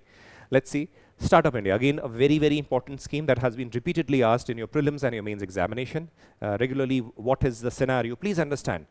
One of the notions or way to understand which scheme will be asked in the examination is that we are of a view that this scheme can be asked, that scheme can be asked. It is very obvious. Now what happens is that when you're reading the newspaper, you will be realizing that this Startup India, or let us say any Jan Aushadhi stores and all, you'll be realizing very often these schemes are mentioned, whether it is 10 years old scheme or 12 years old scheme. They're mentioned in the newspaper after 1 or 2 weeks. Now what happens, that is why we will tell you that when people say, na, okay, some new scheme has been launched, that will be asked. Yes, there's a great probability. We have mentioned those schemes also here. But those schemes which are old, but they are in the news, one or the other way, become equally important. That is why we are covering all these schemes, right? So that it is a one-stop solution for you, for your prelims as well as mains. Now see, Startup India is an initiative launched by the Government of India to foster entrepreneurship and promote innovation in India. Launched, see, generally I tell you to remember the year because it is very difficult to remember the dates, but over here why it is important is 16 January because 16 January is celebrated as a National Startup Day. It is quite possible that you can be asked in your prelims as one of the statements being mentioned over here that supposing that they'll mention 15th January is the National Startup Day. No, it is 16th. So important. Central Sector Scheme, Government of India, Ministry of Commerce and Industry is a implementing body. Next, objectives. What is the objective? First, foster entrepreneurship so that you are of the thirst to create something of your own. Start your own business, start your own venture. Now, support the creation of new startups by providing conducive environment. Promote innovation. Encourage the development of innovative goods, services and processes. Job creation. Enhance employment opportunities by creating a robust startup ecosystem. Ease of doing business. Simplify the processes and regulations for startup and reducing the compliance burden. Now that will increase, let us say, the ease of doing business, right? Next, these are the major, or that is the 4 objectives when we talk about the Startup India. Again, foster entrepreneurship. Second, promote innovation. Third, job creation. Fourth, ease of doing business. Now, please understand one thing. In the examination, prelims or be it mains, they're very particular about asking when they are talking about objectives or when they're talking about certain pillars. Now, the way I have put it in your PPT is very clear how the government has presented it. So please understand, in your examination, they can ask you, there's a difference between objectives, what you're aiming at, and what are the pillars through which you're going to achieve those objectives. Clear? So this can be asked. You should be very well clear with this. 3 pillars. Why do we say when we talk about a tripod? Now, if one of the pillars, or let us say a leg of a tripod is broken, the tripod is going to fall. That means these are the 3 pillars on which the tripod stands. So important for it. So industry, academia, partnership and incubation. Very important. There has to be collaboration with the industries and academia. Why? Do you realize very often you see that you have got the degrees in the various fields, whether it is engineering, whether it is advanced engineering, MTech, PhD. But when you ask you how it is relevant for today's industrial demands, you will say possibly it is not required. That is why, please understand, if today, supposingly you are doing computer engineering as you were doing 10 to 20 years back, it will be lesser relevant. Why? Today's time, if you're not studying new subjects like artificial intelligence, machine learning, Python, and other new concepts that are coming up, possibly you will not be relevant in the market. Similarly, that is why we say industrial collaboration tells you what are the needs, what are the future needs that are going to come. That is why this is important. Clear?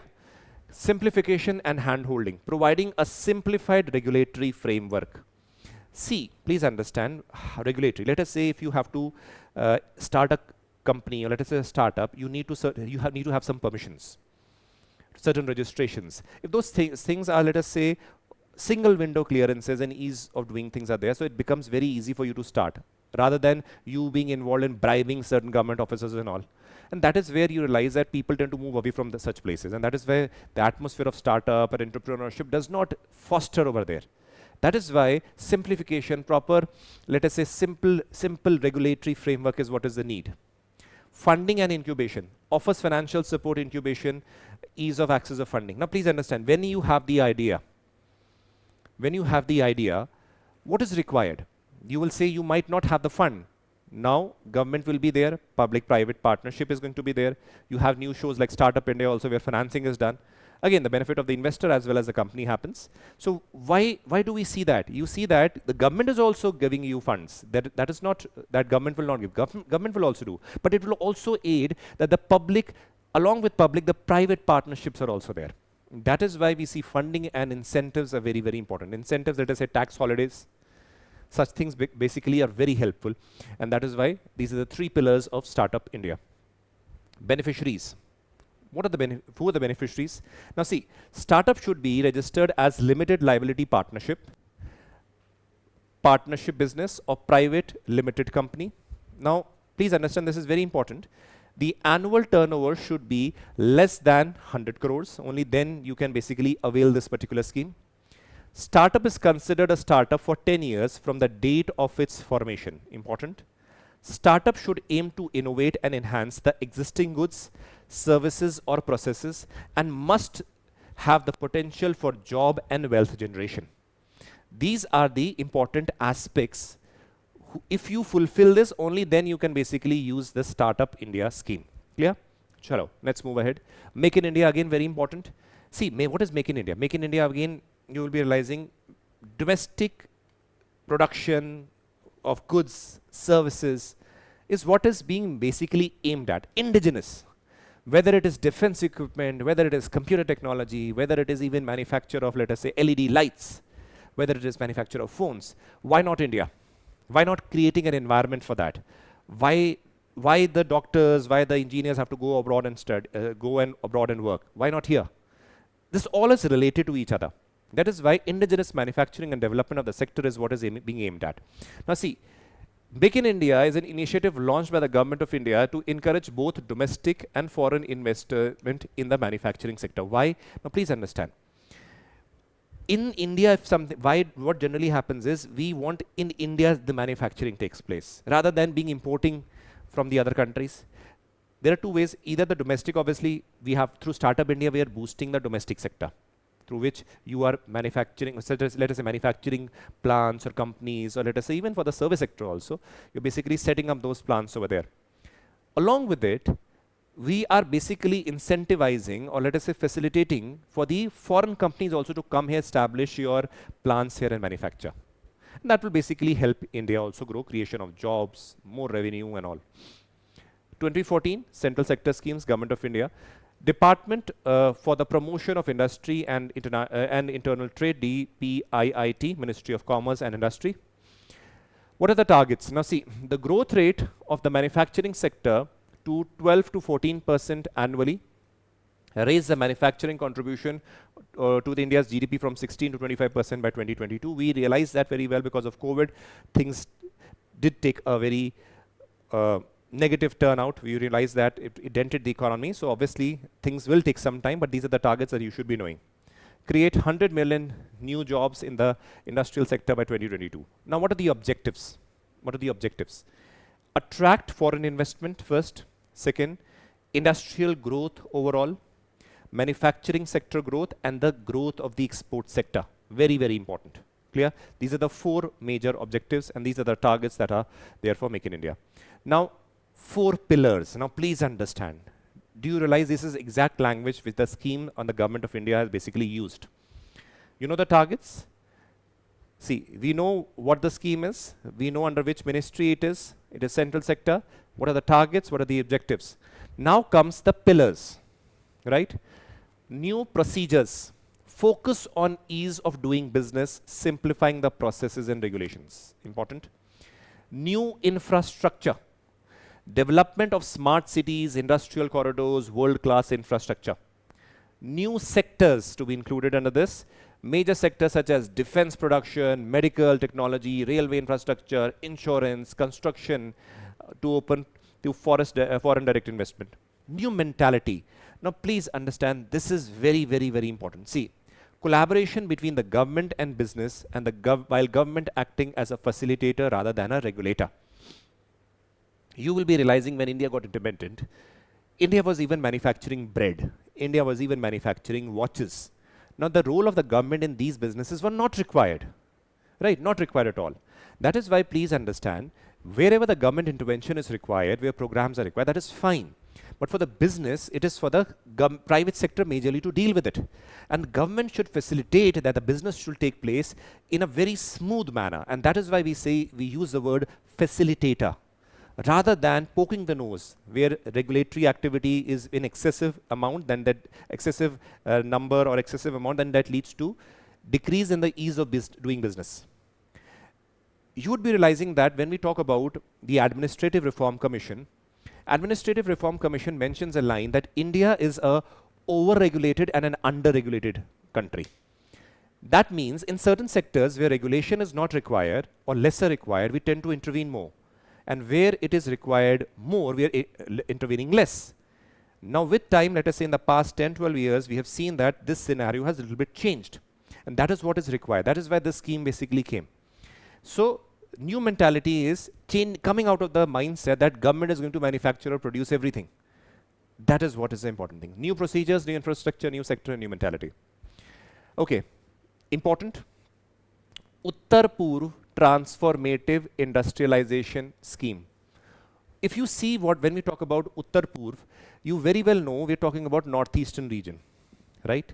So now, when we talk about Uttar Purv Transformative Industrialization, we are focusing on the industrialization of the northeastern region through various ways, facilitation, setting up industries which are suitable to that environment.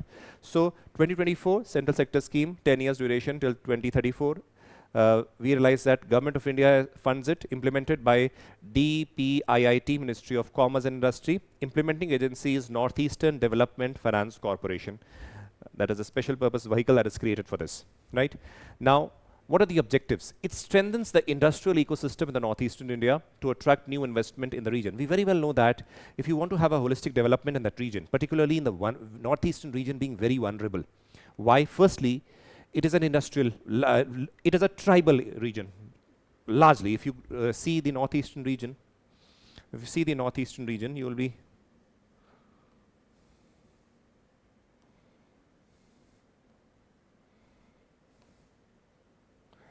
if you see the northeastern region, you very well know whether it is Meghalaya, Garo, Khasi, Jaintia, whether you're talking about Mizoram, whether you're talking about Nagaland, whether you're talking about Arunachal, where you have Miri, Mishi, Lai, Apatani, all these tribes are there. So very tribal region or tribal dominated region is there. So that is why we realize that many would not be interested in moving towards, or let us say, being a part of that industries. This was a notion that was there decades ago. Now today, even the tribals over in this region want development. So that is why we realize that this scheme is very important for them. Secondly, we realize that it is a region which is very heavily covered by the forest, right? So over here, we realize that agro-based industries again can be of very use. Third critical point we talk about is with respect to the issue of insurgency that happens, again from Myanmar insurgency, again you have the issue of Chicken Neck Corridor over here, again you have a proximity with China. You realize when regional development is there, people are more satisfied, and then you realize there is decrease in the insurgency because of the regional development. That is why government is aiming at this particular scheme, and a lot of expectations are from this scheme, right? So important, you should be knowing that whenever a question on northeastern region comes, you can definitely quote the scheme. Next, National Program of Organic Production. Now again important for a very specific reason that a focus has been on organic products. Clear? So now NPOP is a certification initiative, very, very important to promote organic farming and ensure the organic products meet the national and the international standards, facilitating their acceptance in global market. What used to happen is earlier, various farmers used to produce a lot of goods. Now the congenial environment possibly would be fine with respect to the Indian society, but they might not meet the standards of, let us say, cleanliness, packaging, dust, insect-ridden crops, or let us say vegetables, whatever be the case, and that might not be accepted by what? The foreign or the international market. That is why what was required is that when you're producing the organic products, which itself is a big thing because it is in high demand by the niche or the elite sector, what is required is proper certification, proper standardization, proper marketing, and proper packaging also. That is why the certification initiative becomes very important, that sets a proper standard across India. So launch year is 2001. We realize that Central Sector Scheme, Government of India, Ministry of Commerce and Industry, the implementing agencies, Agricultural and Processed Food Product Export Development Authority. This is aimed at, focuses on implementing this particular program. Now, what are the salient features? Standard development, as I said. Establishes comprehensive standard for the various organic products. Certification system. Accredits certification bodies to evaluate and certify the organic producers and as well as the handlers. Logo usage. Provides India Organic logo for certified products. That means the moment you see that logo, you are very well aware now this is an organic product. That is what is the importance of branding.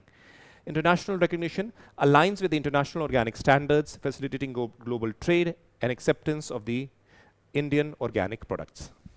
Now these are the salient features. Next, Open Network for Digital Commerce, ONDC. Now see, why it has come, please understand.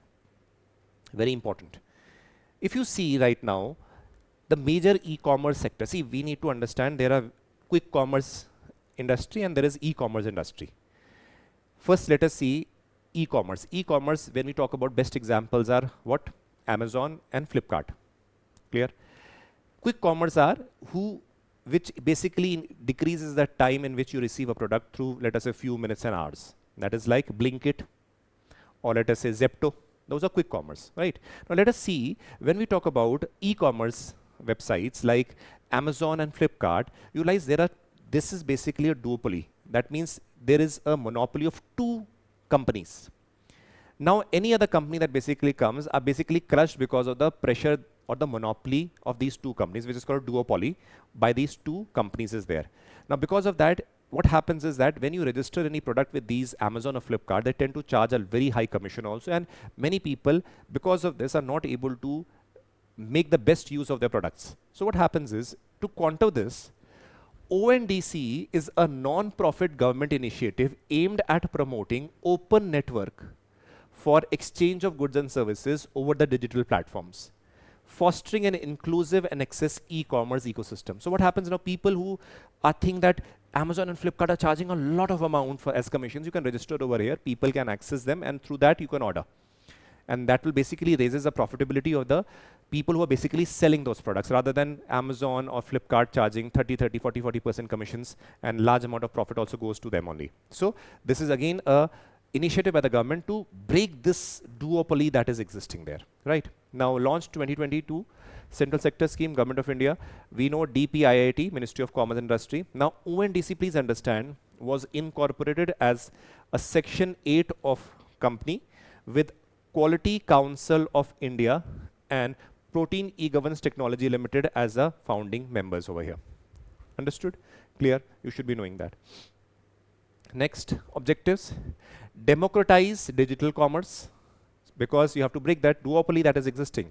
How will people who are not able to pay that high commission, how will they be able to profit from them? No. So that is why these ONDC was there. So enhancing market access for the SME sector, small and medium enterprises and local businesses, offering consumers a wider range of products and services through the open network. So these are the objectives, 3 objectives. Please note it down. Next, Ministry of Consumer Affairs, Food and Public Distribution. Let's move ahead. Very important. Pradhan Mantri Garib Kalyan Yojana, Anna Yojana, PM-GKAY. Now very well remember that during the COVID time, you would have all remembered that this, specifically the emphasis on this particular scheme was given during that time with respect to the food security, right? Now please understand, this scheme is a food security welfare scheme initiated to provide free food grains to the poor, especially during the COVID-19 pandemic. Clear?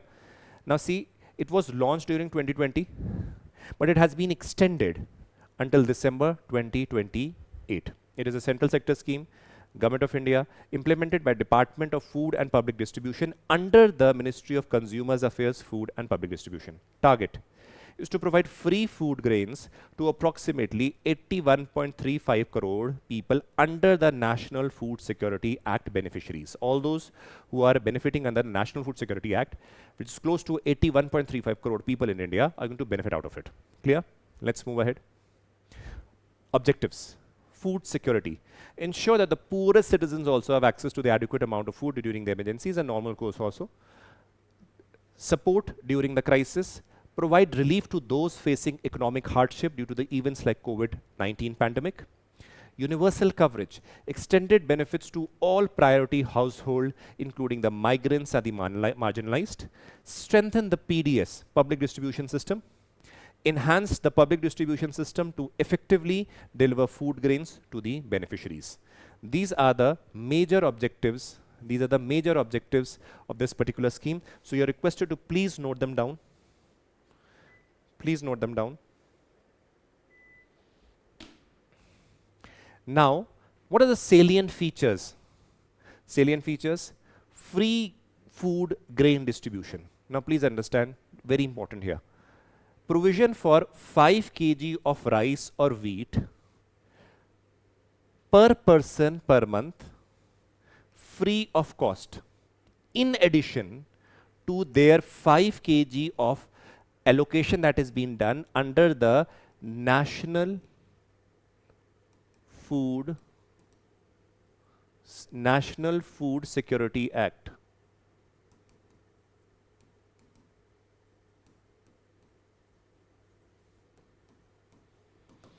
See, provision of 5 kg of rice or wheat per person per month, free of cost, in addition to the 5 kg which is allocated under the National Food Security Act, purchased at the discount price, right? The implementation of this scheme is a joint responsibility of center and state. PM-JKY benefits being, see, please understand, implementation. There is a difference. Please see over here. Very important. Funding for the scheme is by the central government only. 100% by the Government of India. But implementation is taking place in collaborative effect by the central and the state government. This is very, very important. Please understand. That is why it's mentioned here. Implementation is by as joint responsibility, right? So benefits of this scheme have been integrated with the National Food Security Act, ensuring seamless and food security coverage. Clear? So these are the salient features. Next, one nation, one ration card. Very important, specifically for the reason when people migrate from one region to another, they have their ration cards, let us say, in one particular state. Now, they might face a lot of difficulty when they move to other regions, particularly the vulnerable or the marginal section of the society. So that is why this becomes very important. Now, one nation, one ration card is a digital initiative enabling the National Food Security Act beneficiaries to access subsidized food grains from any fair price shop across India. Across India. That means supposingly a person who is a beneficiary of let us say the PDS system is staying in Uttar Pradesh, but he has migrated to, let us say, Telangana with his family for, let us say, some work or whatever be the case for few months. He can get his ration from a shop in Telangana, from the fair price shop, because of this particular scheme. Earlier this would have not been possible because you are in a way not a resident of Telangana. Earlier this was a problem. Now, yes, you can. Now see, using your single ration card, ensuring nationwide portability and convenience. Launched in 2018, Central Sector Scheme Department, Government of India funds it. Department of Food and Public Distribution under the Ministry of Consumer Affairs, Food and Public Distribution. Okay, let's move ahead. What are the objectives? Empower the beneficiaries to access subsidized food grains from any fair price shop across the country. Ensure seamless interstate portability of the ration cards. Integrate the state and central PDS system portals for a unified access. Very important. Please understand this. Let's move ahead. Ministry of Electronics and Information Technology, also known as MITEY, M-I-E-T-Y. Digital India Program, again one of the flagship programs of Government of India. Digital India Program aims to transform India into the digitally empowered society and a knowledge economy, enhancing digital infrastructure, increasing digital literacy, delivering government services electronically. Now please understand one of the examples, or let us say various examples. If you have to, let us say, register an FIR, you can register online. You want to apply for passport, you just fill in all the details, you get you basically get an appointment, you go, which is again powered by TCS, the various Seva Kendras that are there. Very seamlessly you go there and everything is done. You want to avail certain benefits, again online it can be done. So you realize that again part of the e-governance concept, that means electronic governance. If you see in the income tax cases also, now faceless interaction, or let us say you don't have to go to, let us say, the assistant commissioner or deputy commissioner in income tax where the possibility of corruption increases. Everything is faceless over there in the income tax department also now. Now what we are seeing, electronically the services are being given to you. Clear? Now if you want to submit a bill, earlier what used to happen, supposing if you had to pay the bill for electricity, pay the bill for, let us say, water, you had to go to those electricity department, submit the cash or in check, whatever, then you get a slip, receipt, yes you have done, and you have to stand in the lines and queues for hours. Today it takes hardly 10 seconds, 20 seconds, you open the app and pay. How is it possible? Again, making it ease through electronic digital platforms. This is what we say, delivering government services electronically, creating infrastructure for them. Again, increasing digital literacy is very important. Now please understand, if I take you to the time when this scheme was started, 2015, after that also, if I take up the data, the report that came around 2020, we realize that in India, digital literacy is only 33%. What I mean by digital literacy? That means you are aware of the usage possibilities, you are yourself using it and aware of all those dimensions, which only 33% are in India.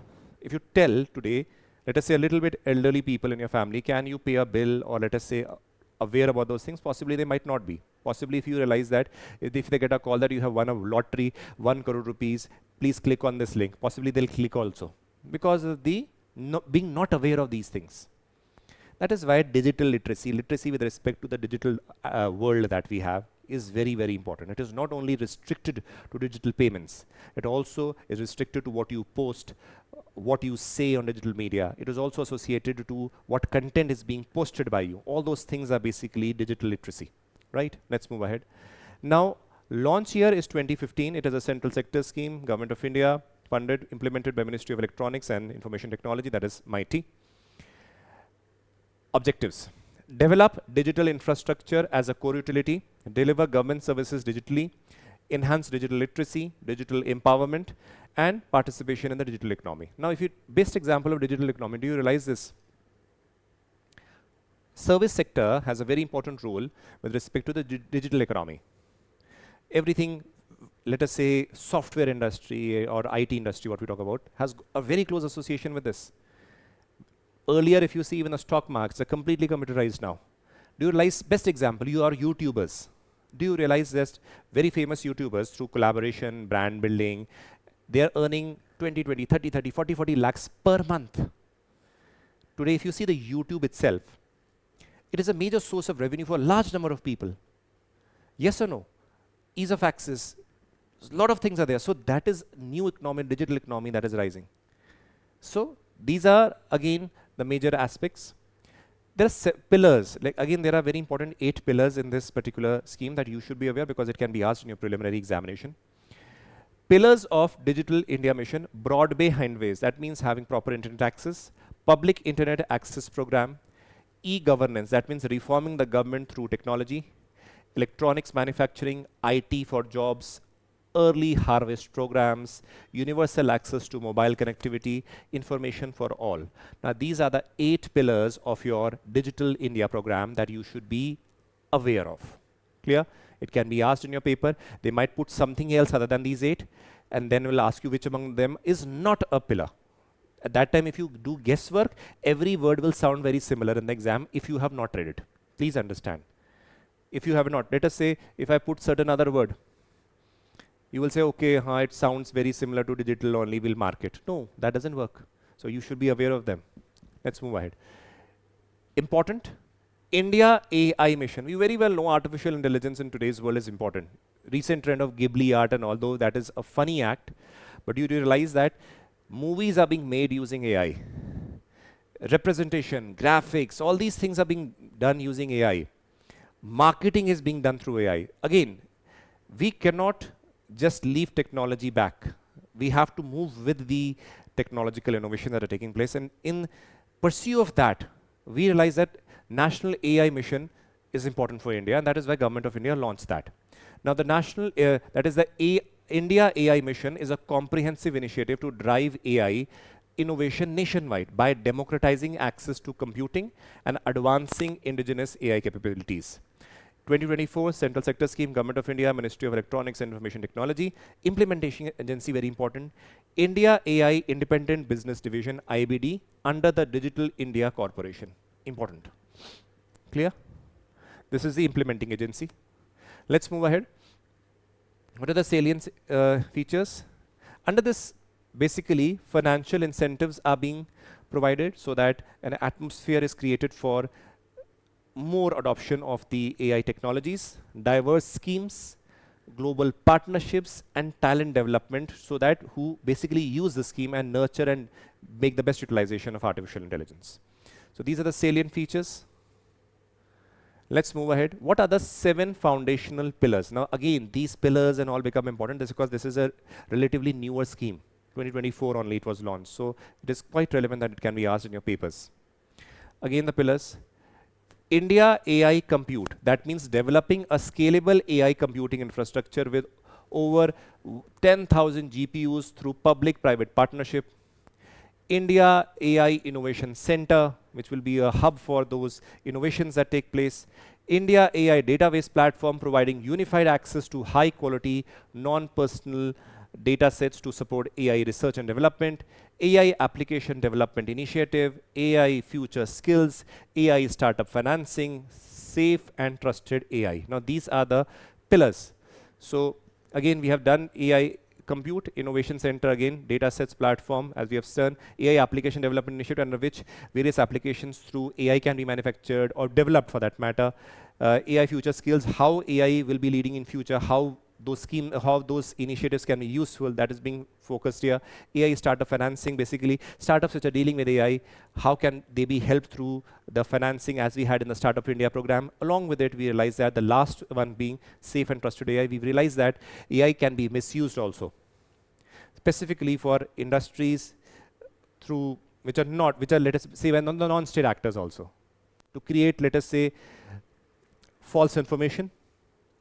That is why please realize that this is very important, that certain standardization is also done and certain restrictions are also made on the usage of AI. And that should be again standardized across the world. That is very important. That is why safe and trusted AI is important.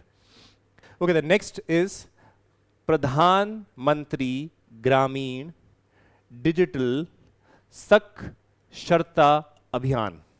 Right? Now, what is this scheme? First of all, it is a flagship program under the Digital India Initiative to enhance the digital literacy in India. As I had already mentioned you, that digital literacy condition is poor in India. 33% of Indians are digitally literate. So particularly in the rural regions, where you realize that 68% of the population resides. So digital literacy improvement over there is very, very important. That is why this schemes basically aims at that. Enhance digital literacy in rural India by training one person from every single eligible household to operate digital devices, access government services, and undertake the digital payments. So that at least one person in the house is digitally literate. That will be helping in easing of the activities or access to the government services or the payments they have to make through the digital devices.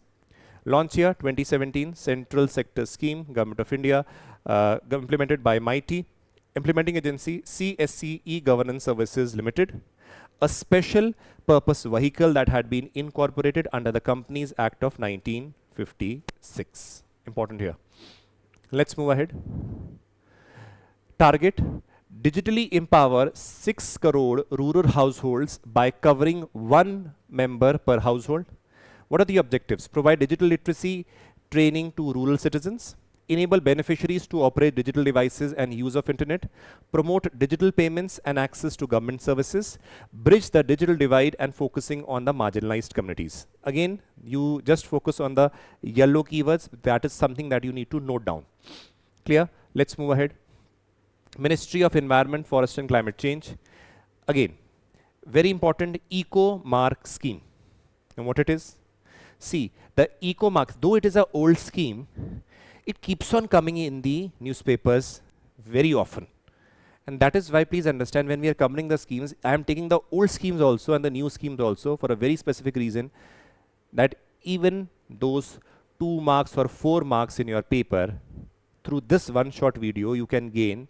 Why not? Please understand, this 2 or 4 marks through these old schemes I am telling you. If you see the overall scenario, you will be realizing that close to 5 questions, 4 questions always come from the scheme, and 2 to 3 questions indirectly through various statements. So you realize large number of marks are at stake if you do not know them. Clear? So see, eco-mark scheme is a certification initiative that identifies and labels environmentally friendly products. So it is what certifies that this product is environmentally friendly, aiming to raise consumer awareness, encourage manufacturers to adopt sustainable practices. Very, very important. So, in a way, it basically tells the consumer that this is an environmentally friendly product. And when the consumer sees that, there's a possibility that consumer might buy that, and that basically raises the awareness also about the environmentally friendly products. Now, it was launched in 1991. Implemented by Central Pollution Control Board in partnership with the Bureau of India Standard, obviously under the Ministry of Environment. Next, eco-mark scheme. Now there are certain salient features. Please understand. First, voluntary participation. Manufacturers can voluntarily apply for the eco-mark certification. This is very important. Now, in the examination, a statement can come. It is compulsory for every company or every manufacturing plant to apply for the eco-mark scheme, whether it is granted, certification is granted or not. Now you will be saying, okay, it is environment friendly thing, so it will be mandatory, and that is why everybody will have to apply, and those who pass that will get a label, and those who do not will not. Please understand, it is voluntary, right? It is just a voluntary act participation. Clear? Next, product categories. You should be very well clear. It is a voluntary application by the manufacturers. The scheme covers broad range of products, including food items, electrical, electronics, goods, cosmetics. Environmental criteria. Products must meet specific environmental standards, including the considerations of production, processes, raw material, end of product disposal, consumption, energy usage. So it is not only one parameter. Let us say a product is being manufactured. Clear? Let us say an electronic gadget. How the raw material were sourced? How much energy is being used in the manufacture? How much energy, when the device is being used, will it consume? How long will the product last? Because if it is going to last for a very short period and it is consuming a lot of energy, then it is not efficient, not sustainable. Then if, let us say that device malfunctions, is of no use, how can you recycle them? Is it recyclable or not? Based on that, all those criteria, we realize that this is over here, as we mentioned, the certification is granted. Fourth, quality assurance. Products bearing the eco marks must also comply with relevant quality standards set by the Bureau of India Standards. Clear? Now these are the 4 salient features of the eco mark scheme that you should be very well aware of. Next is India Cooling Action Plan. Basically, yaad rakhega, it's very important when we come across this particular thing. As the time is going, we realize that global warming is playing its role. The global temperature is increasing. The requirement for refrigeration, air conditioning is increasing at a very exponential rate. Now what happens is that we realize that the refrigerants in the refrigerators that are used, or let us say cooling gases that are used, are not so environmentally friendly also. As slowly with time increases, when the demand is further going to increase, it is going to put pressure not only on the energy consumption, but also on the release of the gases that is there. So more focus should be on building buildings or houses in such a manner where you can basically reduce the energy consumptions through properly insulating the walls, or using the natural light, or using through the natural means, let us say planting more trees across your houses, so that there is natural cooling rather than simply focusing on these artificial means. This is what is the aim of the India Cooling Action Plan. The India Cooling Action Plan is a comprehensive strategy developed to address the country's growing cooling needs in a sustainable manner. Now this basically is a 20-year perspective plan from 2017-18 to 37-38 to meet the cooling requirements across the various sectors, aligning with the climate action goals. Now launched in 2019 formally, fixed duration, 20 years, central sector scheme, Government of India, obviously by the Ministry of Environment. Over here we realize that what are the objectives? Reduction in the cooling demands by 20% to 25% by 2037-38. Refrigerant demand reduction by 25-30% by 2037-38. Energy efficiency enhancement by 25 to 40% by 2037-38. Research and development by basically recognizing this cooling sector as a priority sector. And skill development by training close to 1 lakh technicians under the Skill India mission. This is again very, very important. Objectives. Let's move ahead. National Clean Energy Program, again very important, aiming at basically improving the air quality across the country. 2019 is a launch year, central sector scheme, Government of India, Ministry of Environment and Forest and Climate Change. What are the targets? To reduce the particulate matter, that is PM, particulate matter 10 and particulate matter 2.5 concentration by 20 to 30% by 2024, using the 2017 as a base year. The new target that has come up to reduce the PM10 level by or up to 40% or achieve a national standard, that is 60 micrograms per cubic meter by 25-26. Now again, the government is working on that. We very well know that the pollution is rising because of the number of vehicles that are coming here. But we also know that large number of people are opting for the electric vehicles. See, let us see, it is basically, it is not one factor. Please understand. industries, construction activities, manufacturing plants, burning of the crops, residues, transport and all, they all contribute in a large variation towards the air pollution. So that is why if we have to achieve them, it has to be working in synchronization with the various ministries. Clear? Let's move ahead.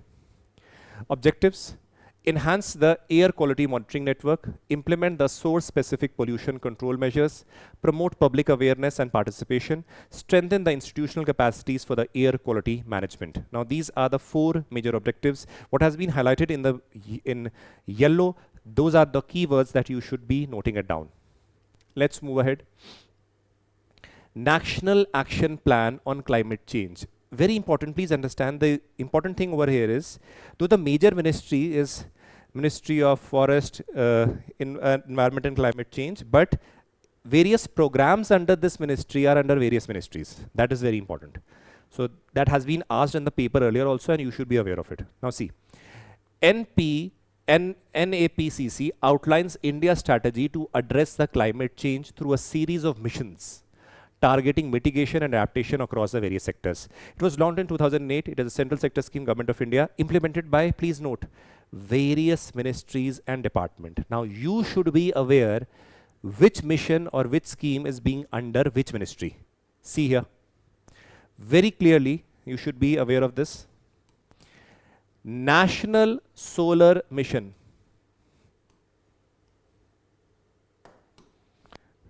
National Solar Mission, it is under the Ministry of New and Renewable Energy. Second, National Mission for Enhanced Energy Efficiency under the Ministry of Power. National Mission on Sustainable Habitat under the Ministry of Urban Development. National Water Mission under the Ministry of Water Resources.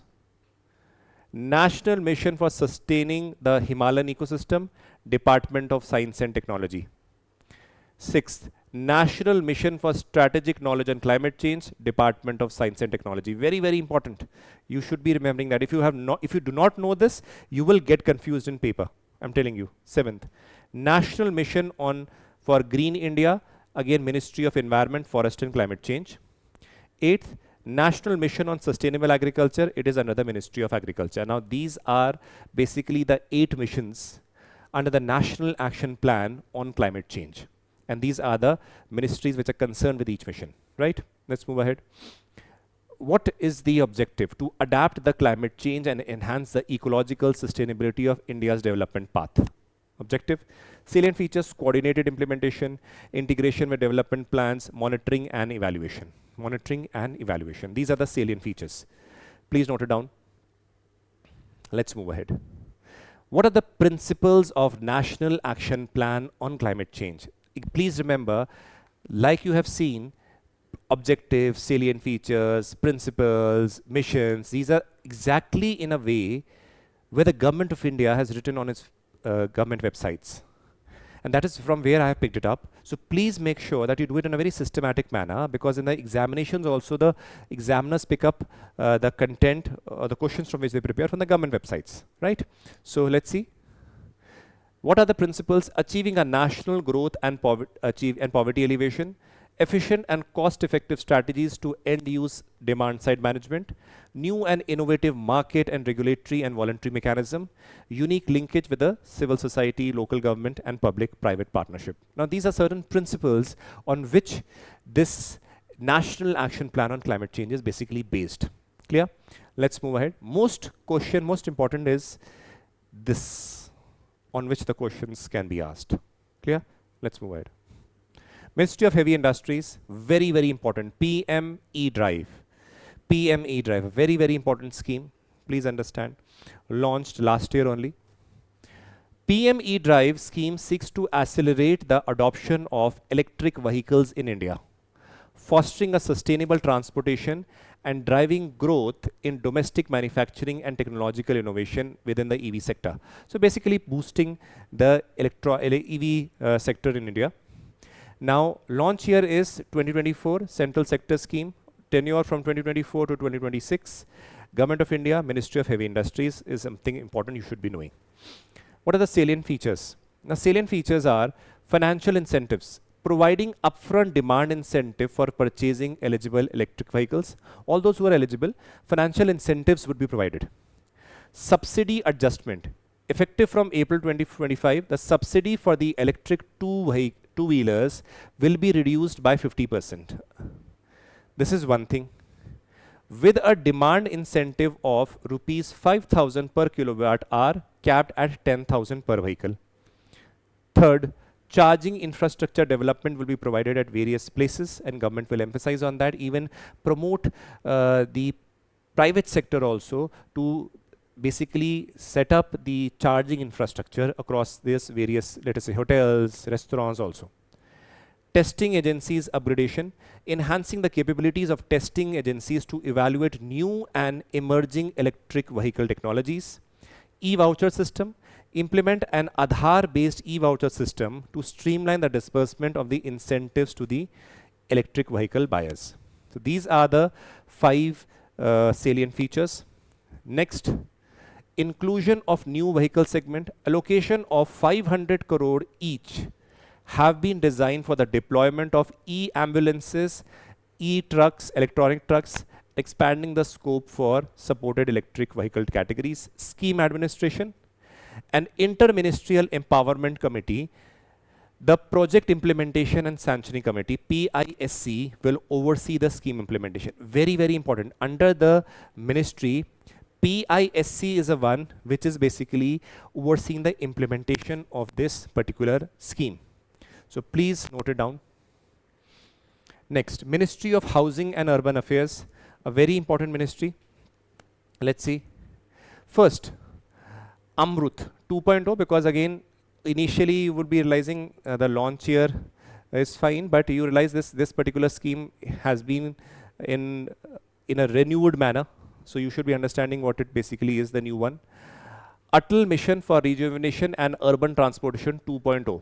So Amrut 2.0 is an urban development initiative which is aiming to enhance the urban infrastructure by providing universal access to water supply, sewerage services, rejuvenation of the water bodies, and promoting green spaces in the cities. Launch year 2021, central sector scheme, fixed duration to 26, Government of India, Ministry of Housing and Urban Affairs. Implementing agencies are the local bodies, right? Salient features. State water action plans. State required to complete and approve the state water action plans within 2 years of the mission start. Payjal Survekshan. Assessment and ranking of the cities along with monitoring through technology-based platforms. Next is monitoring mechanism again. Establish the state high-powered steering committees headed by the Chief Secretary to oversee the implementation. Promote circular economy. Circular economy basically over in this context basically means that something is recycled, repaired, reused, so that again you gain benefit of something that is discarded. And this cycle keeps on continuing. So this is basically aiming at best usage of those things which are considered discarded. So circular economy. Eligibility, all statutory towns and cities in India are eligible for funding under the Amrut 2.0. Clear? Please write it down. Smart City Mission, we all know it is a very, very important scheme. One of those schemes which are repeatedly asked in your papers. Though it was launched in 2015, if you see after that also so many years in prelims or mains, this has been asked directly or indirectly. So the Smart City Mission to develop 100 cities across the country into citizen-friendly, sustainable urban structures with smart solutions. Through better infrastructure, providing efficient services, promoting clean environment, having e-governance set up. That means overall smart system that is very citizen friendly, and that means that again meeting the requirements of the present generation as well as the future generations. So 2015 centrally sponsored scheme, a similar structure as we have seen in the others also. Ministry of Housing and Urban Affairs. Now target. Develop 100 cities with the enhanced infrastructure and improvement and quality of life. Now these things are very important, which I'm going to tell you now. What is the approach and what is the strategy? These two things are something that you need to understand very well. This can be asked in your prelims. Now these 3 words I'll explain you, though they have been mentioned over here. I'll be explaining in the next slide. First is area-based development. focus on retrofitting, redevelopment and greenfield development to transform the selected area within the cities. So city can be a huge area. Initially you see the core and you realize that it has to be developed, and slowly the whole city is basically comes under the benefit of these smart programs which we are talking about under the strategy of retrofitting, redevelopment and greenfield development. What these three words are, I'll be explaining in the next slide. Next is pan-city development, using smart solutions to address the city-wide challenges, ensuring the benefits reach all the citizens. So the development with respect to technology, infrastructure, access to the services, all should be across to everybody in that particular city. Area-based development, that means an area is taken into consideration and then planned and then developed. Now, these are the two approaches that I mentioned. What is the strategy? The strategy is this retrofitting, redevelopment and greenfield, which is basically mentioned over here. That means you are using that strategy for the selected area. Now, please understand retrofitting, redevelopment and greenfield, what does it means? Simple words, please understand. If you have, let us say currently you are in a city, and in city you have certain infrastructure, you improve the existing infrastructure, right? You improve the existing infrastructure, that is known as retrofitting. Clear? That is retrofitting. Improve the existing built-up area. Redevelopment. Supposingly there is certain infrastructure development in this particular area. Let this palm of mine be a particular selected area under the area approach, right? This area. Supposingly there are certain infrastructure development over here. You demolish it and you build it again. That is known as redevelopment. Involves replacing or rebuilding the existing structure, right? Now supposingly there is another area where nothing was there, no infrastructure, nothing was there, absolutely blank. That means a fresh area is taken for development, that is known as greenfield development. Involves creating new urban areas of previously undeveloped land. Clear? Clear? So what do we understand? In these two things, there was some infrastructure present earlier on, where you are either improving or making it suitable for the current time, that means retrofitting, or demolishing it and then again building it from scratch, but there was infrastructure previously. So this can be seen as a brownfield development where something was previously present. Greenfield is, that means exactly from the scratch where nothing was previously present, that is greenfield. So these are the three strategies which have been considered when you are studying the Smart City Mission. Let's move ahead. Ministry of Labor and Employment. Pradhan Mantri Shram Yogi Madhan Yojana. Now, PM-SYM is a voluntary and contributory pension scheme designed to provide social security to the unorganized sector. Started in 2019, central sector scheme, financed by equal contribution from the beneficiary as well as a central government. Beneficiaries contribute between 55 to rupees 200 per month, depending upon their age, which is matched by the government. Implemented by the Ministry of Labor and Employment, with a pension fund being managed by the Life Insurance Corporation of India. So this is again, next move ahead, salient features. Age requirement, please remember under the scheme, these certain criterias can be asked. They can ask you, tell which among the following are the criterias under this particular scheme. So age requirement between 18 to 40 years can enroll. Monthly limit, monthly income should not exceed 15,000. Sector, open to unorganized sector, workers not covered under any other social security schemes.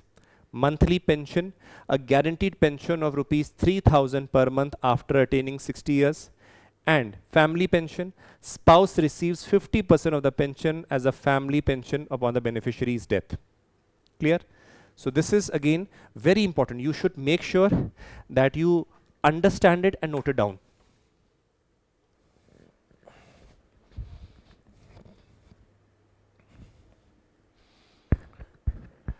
Let's move on to the next scheme by the next ministry, Ministry of New and Renewable Energy. Let's move. Okay. Pradhan Mantri or Prime Minister Kisan Urja Suraksha Evam Utthan Maha Abhiyan. Now what is the aim? The aim is to promote solar energy use among the farmers by enabling them to sell excess energy to the grid along with dieselization of the farm sector and enhancing the income of the farmers. So obviously promoting solar energy through solar pumps and all, and excess energy that is generated that can be sold to the government also, along with the dieselization, because you realize that generators and all that are used, that again consumes a lot of energy, pollution also, and is not pocket friendly for the farmers also. So launch year 2019, Central Sector Scheme, Ministry of New and Renewable Energy. Obviously, a National Institute of Solar Energy is basically the nodal institute, which is basically agency that is implementing it. Objective to provide farmers with an additional income source by selling excess solar energy generated from the land. Clear? Let's move ahead. There are three components that are here. Please see them. Component A, 10,000 megawatt of decentralized ground mounted grid connected to the renewable power plants of individual plants size up to 2 megawatt. Component B, installation of 14 lakh standalone solar powered agricultural pumps. They can replace their existing diesel pumps with the solar pumps. Component C, solarization of the existing 35 lakh grid connected agricultural pumps, that is solarization of the agricultural feeders. Now these are the three components of this. Salient features: the scheme will open up stable and continuous source of income to the rural landowners for a period of over 25 years by utilization of their dry or uncultivable land. Next is solar cooperative farms. New provision to encourage the establishment of solar cooperative farms, allowing communities to collectively benefit from the renewable energy that is produced out of it. So these are the features. Next, National Green Hydrogen Mission, very, very important. Please understand before we go ahead, green hydrogen again is produced through the water electrolysis using the renewable energy. Now this is green hydrogen. Now let's see what is the overview. Aims to make India a global hub for the green hydrogen production and its utilization. This mission focuses on developing green hydrogen producing capacity and reducing the fossil fuel imports, obviously majorly through gas and let us say the petroleum.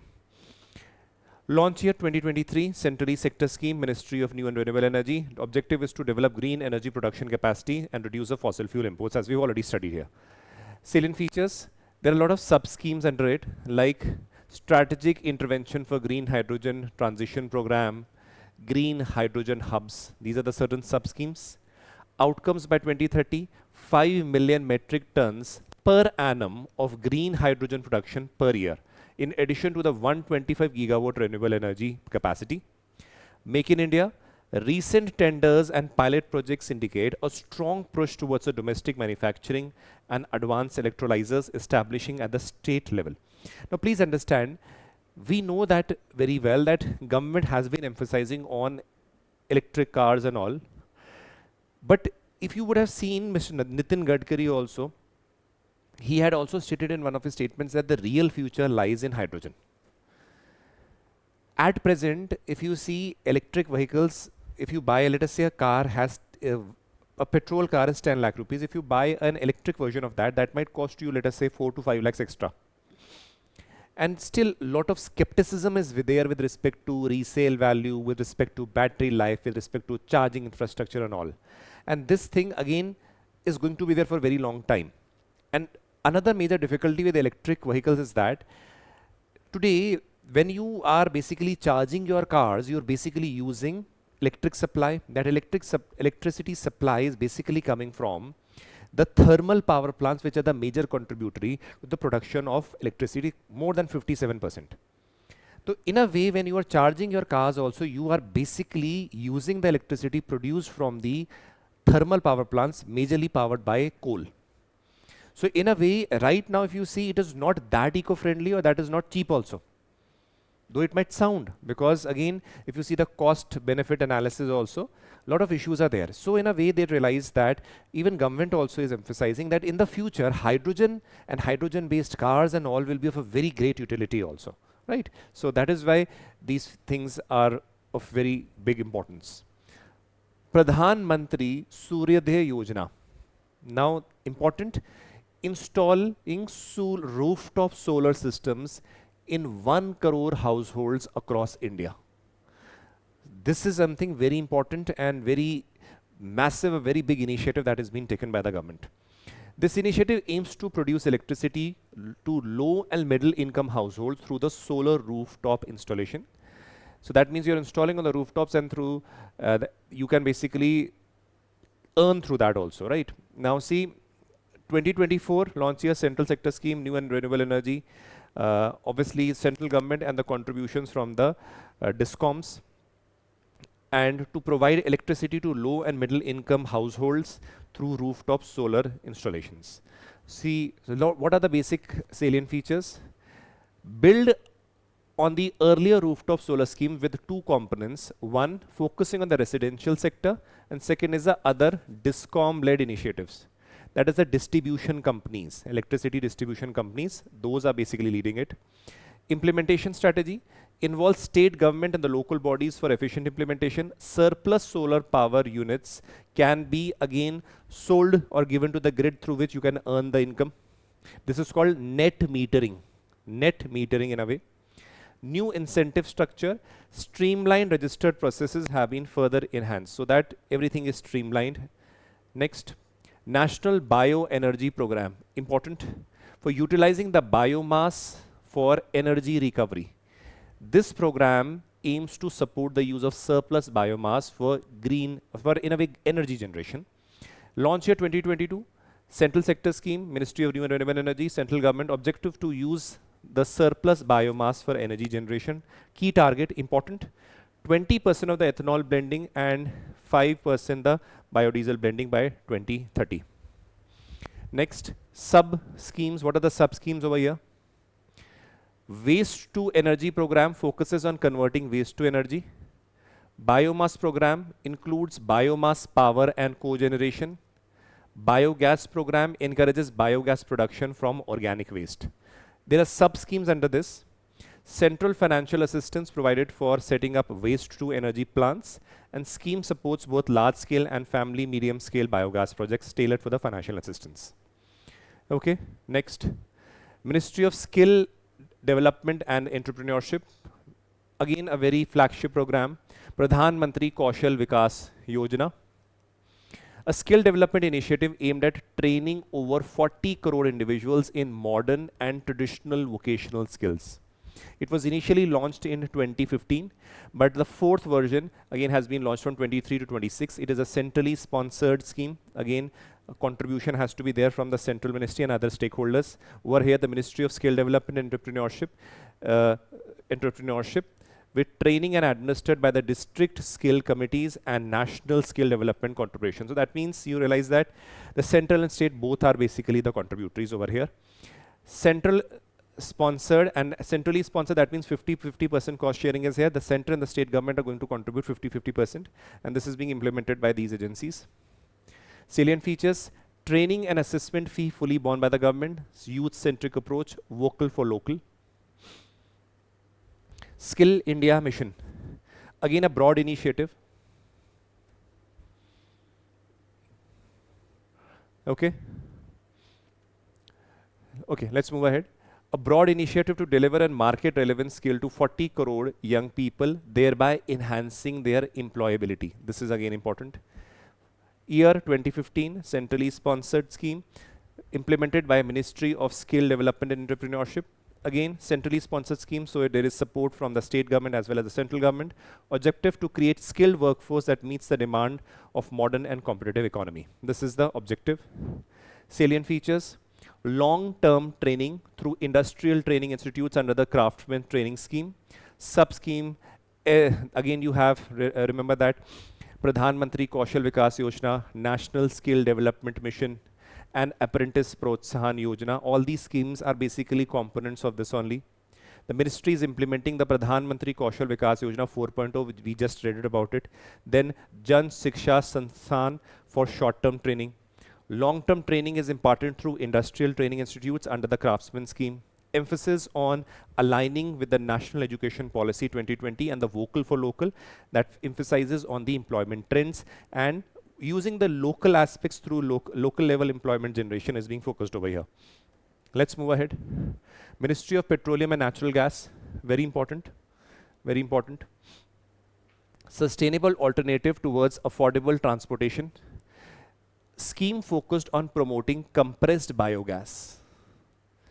Production from diverse waste and biomass, providing an eco-friendly, cost-effective alternative to conventional fuels. So launch year is 2018, centrally sponsored scheme, Ministry of Petroleum and Natural Gas. Central government funding supplemented by public-private partnership. Objective is to establish and support compressed biogas plants that produce sustainable fuel, reducing urban air pollution and dependence on the fossil fuel. Next, salient features. Encourages entrepreneurs to set up CBG plants using agricultural residues, cattle dung, municipal solid waste. Target is 5,000 commercial plants by 2024-25 and produce 15 million metric tons of compressed biogas. Integration with the urban waste management, so there is a collaboration, or let us say joint aspect through which the urban waste management again waste that is produced can be used here for generation of energy, and or through compressed biogas. Collaboration with local municipalities and real-time monitoring using technology. Salient features. Next, this is very important. Please understand this. Pradhan Mantri Jeevan. See this, what this basically means. Jaiv Indhan Vatavaran Anukul Fasal Avashesh Nivaran Yojana. So this is short form. In short form, it is called Pradhan Mantri or PM Jeevan. What it is? The scheme aims to provide a remunerative income to farmers for their agricultural residue, address environmental pollution, create local employment opportunities, and contribute to India's energy security and self-reliance. Clear? So this is 2019 central sector scheme, Ministry of Petroleum and Natural Gas, central government funds and specific industry subsidies. Objective is to improve the commercial viability and promote R&D in 2G ethanol production, reducing reliance on fossil fuels and advancing sustainable technology. Next. Ethanol blended petrol program overview. Clean fuel initiative aimed at promoting blending of ethanol with petrol to lower carbon emission and reduce dependence on imported fossil fuels. Launch year 2003, Ministry of Petroleum and Natural Gas along with the oil marketing companies. Central government support through policy incentives aim to achieve ethanol blending targets of 10% by 20 and 20% by 2025 and boosting the domestic ethanol production. What are the features? Regular policy measures to maintain the favorable GST rates and excise duties so that there is an incentive. Reduced goods and services tax on ethanol meant for EBP program from 18 to 5%, which is ethanol blending. National policy on biofuels 2018 allowed the production of ethanol from a variety of feedstock. This has been asked in the paper and can be asked. Under the national policy of biofuels, what all are basically taken into consideration? Agricultural residues like rice stalk, cotton stalk, starch containing materials such as maize, cassavas, damaged food grains like wheat, broken rice, food grains like rice, sugarcane, and other sugar containing material. So these are the 5 things which are basically a feature of the ethanol blending of petrol and national policy of biofuels 2018. Let's move ahead. National Ministry of Port, Shipping and Waterways. Very important is Sagar Mala program scheme. Now, what it is basically, it is aiming at port-led development, right? So what does it mean? It is a flagship initiative to transform the country's maritime sector. What does it aim? It aims to unlock the untapped potential for the port-led development and the coastal community upliftment. You would have seen across the world, the places which are close to the port, they have been hub for the economic activities, export hub, commercial hub. So India, on similar lines, wants to make the best use of the large maritime boundary that it has. It is implemented by Ministry of Port and Shipping and Waterways, central sector scheme, central government funds through equity support, budgetary allocation, public-private partnership and the grants. What is the objective? To lower the logistic cost, the most important, for domestic and EXIM, that means export-import trade, modernize ports, improve connectivity, promote port-led industrialization while fostering sustainable coastal development. Now please understand, this is fine, but to better understand it, we need to understand the components that are here. Now it has very important certain components that are there. This is directly taken from the Government of India. What are the major components of this particular scheme? First is port-led industrialization. Second is coastal community development. 3, coastal shipping and inland waterways. 4th, port modernization. 5th, port connectivity. Under these, please understand, these are the components that can be asked in your prelims as well as mains. Under the port-led industrialization, they want industrial clusters, SEZs, thermal power plants, port-led industries. Let us say Hyundai is setting up a plant which is primarily for exporting of their cars to the African region, then what would the best possibility be? That they would try to set up their plant on the western coastal region so that easily they can transport it, or let us say through ships and all, to the African region. If they would be manufacturing, let us say close to Gurgaon, do you realize the amount of time and energy it will take from Gurgaon till the port, and from port to Africa? It will double the cost. So that is why what happens is, whatever be the demands of that particular industry, especially the export sector, can be very well utilized over here. Coastal community development, the skill development of the regions, fisheries, ropeways, technology centers, community development. Coastal shipping and inland waterways, coastal tourism, ro-ro and ro-pax passenger jetties, cruise tourism, coastal infrastructure, island development, island waterways, inland waterways, port modernization, new ports, port modernization of the major ports and non-major ports also modernization, ship repairing system, port connectivity through rail, road, pipeline and multimodal hubs. So these are all the components that basically the Sagarmala program has in it. So this is something that you should be well aware, because a question can be asked directly on Sagarmala and you should know. If you do not know these main words, keywords, then you will not get the marks, and evenly it can be asked in your preliminary examination. What are the salient features? There's a national perspective plan. Perspective means it is a future planning. The program was launched in consonance with the National Perspective Plan for holistic development of the Indian coastline.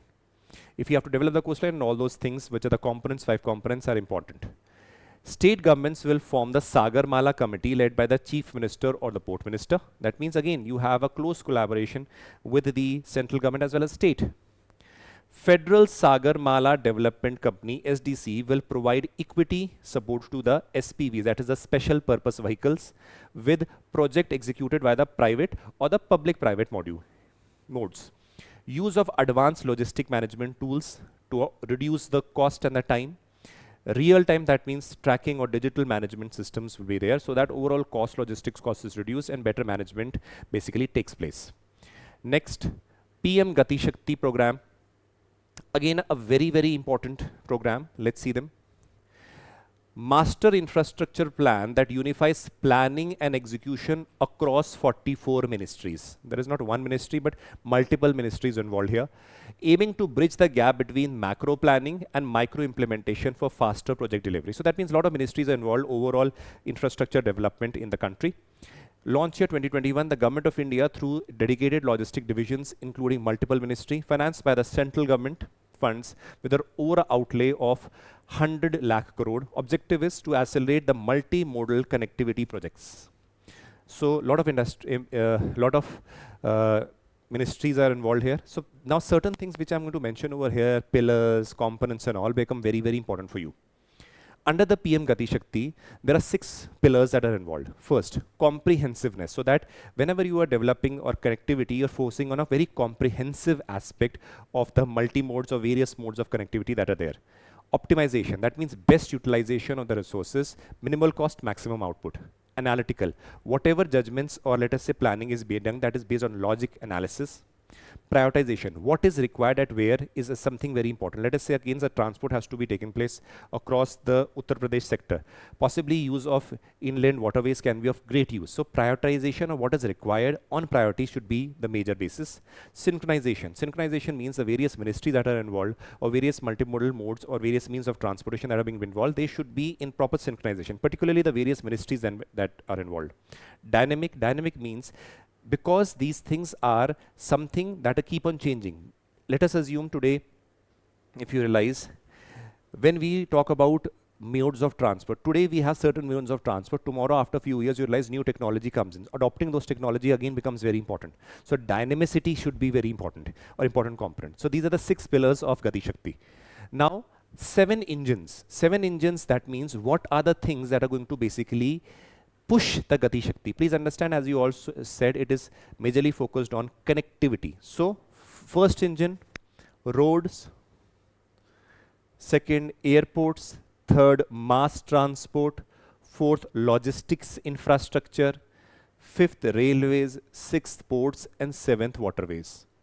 So to pull forward the economy and provide jobs and opportunities for the youth. When these things, these 7 engines are basically working, it will lead to massive infrastructure creation, massive job creation, and opportunities, obviously. Okay, let's move ahead. Bharat Prabha scheme. Now, this initiative to highlight and celebrate cultural and economic significance of India's rivers, ports, maritime heritage through events, dialogue, and digital storytelling. Please understand, many would be thinking that this has got to do with the cultural ministry. No. It basically highlights the significance and importance. Yes, it has a cultural element, but it is implemented by the Ministry of Ports and Shipping and Waterways. So it basically highlights and celebrates the cultural and economic significance. If someone asks you about the significance of the Kerala ports, it has not confined simply to the modern times. It has got to do with the ancient time also, medieval time also, present time also. So there is a cultural significance of the ports in Kerala. So that is why it is basically based on understanding the value of the ports, the rivers, and the maritime heritage, and how India has traded over thousands and thousands of years. So this is with respect to Ministry of Ports and Shipping Waterways. Central government is funding. The objective is to raise public awareness about the integral role of the India's river and maritime assets in national development and foster a dialogue of sustainable and coastal waterway policies. So that is aiming at awareness about knowing, people should know about the importance, role, or the cultural significance of these ports and rivers. Ministry of Power, very important. Deen Dayal Upadhyay Gram Jyoti Yojana. Now it is basically focusing on rural electrification by upgrading the distribution systems, ensuring uninterrupted power supply, integrating renewable energy solution in the villages. Launch year 2014, implemented by Rural Electrification Corporation of India as a nodal agency, with all state distribution companies also participating. It is a centrally sponsored scheme. That means the central government and state government both are going to contribute. Objective is to ensure stable, uninterrupted power supply in the rural areas and reduce transmission and distribution losses. Unnat Jyoti by affordable LEDs for all. So what it is?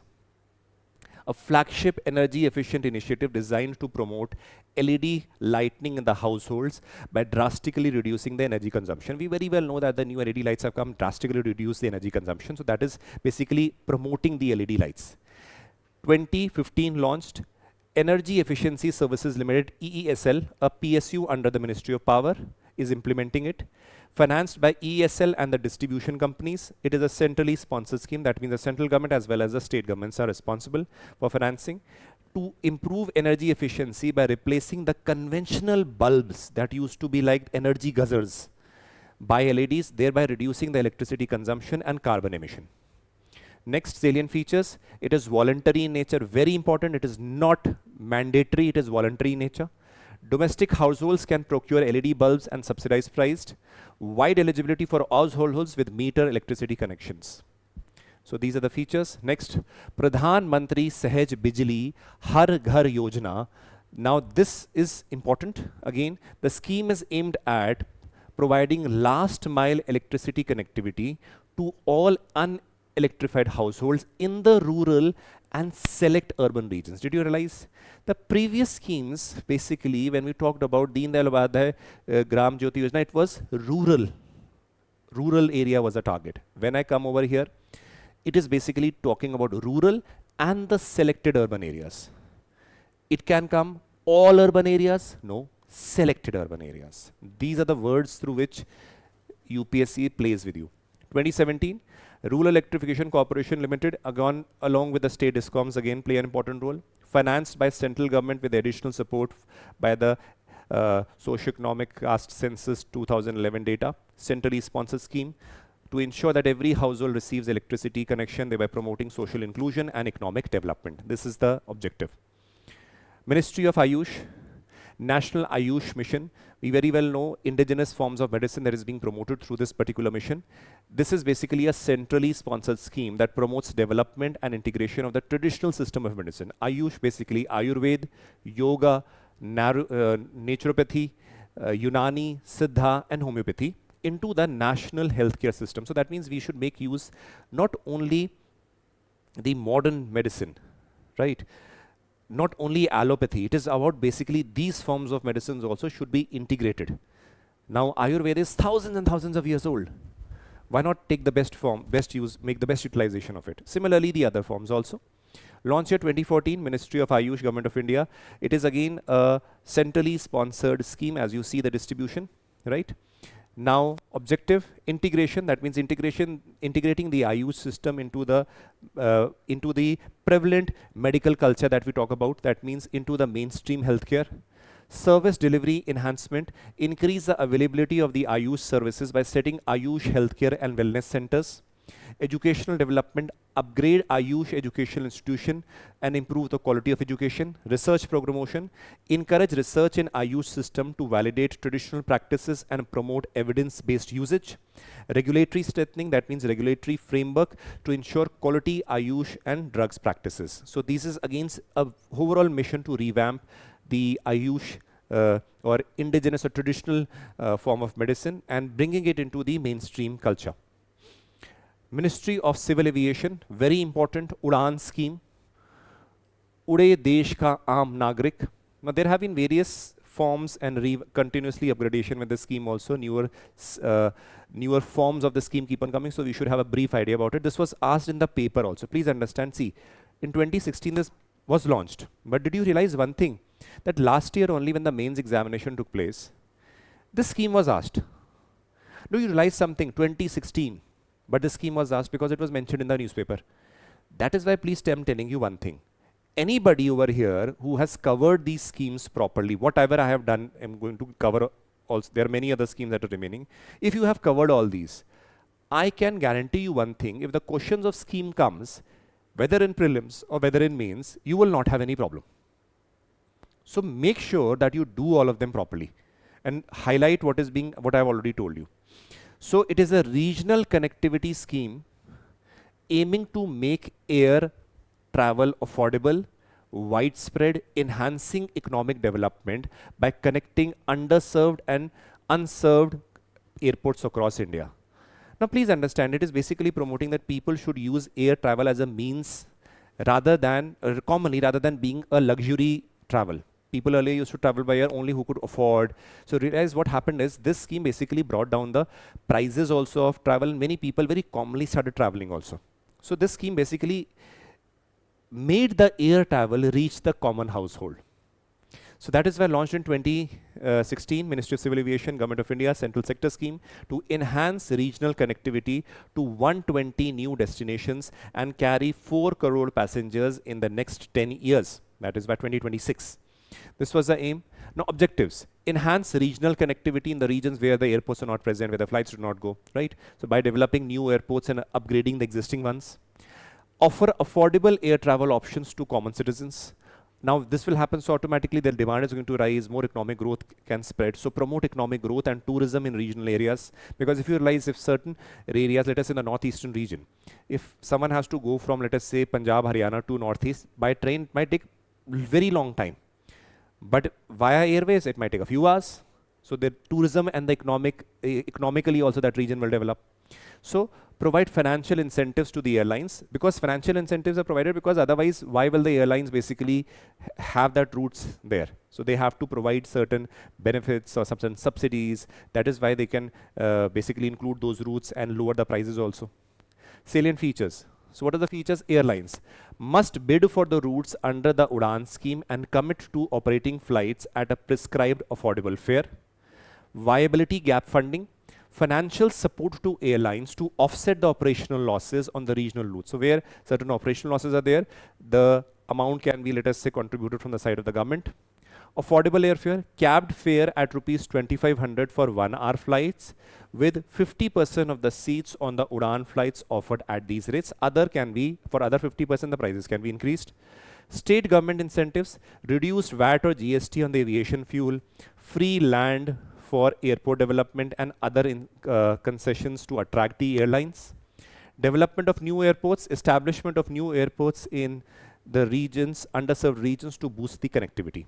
Again, these 5 major points. Sixth, inclusion of seaplane and helicopter services. If you see people going to Badrinath, Kedarnath, Hemkund Sahib, new services with respect to helicopter have been there. So many people who were not let us say physically fit to travel or take that long journey, they could use helicopter services.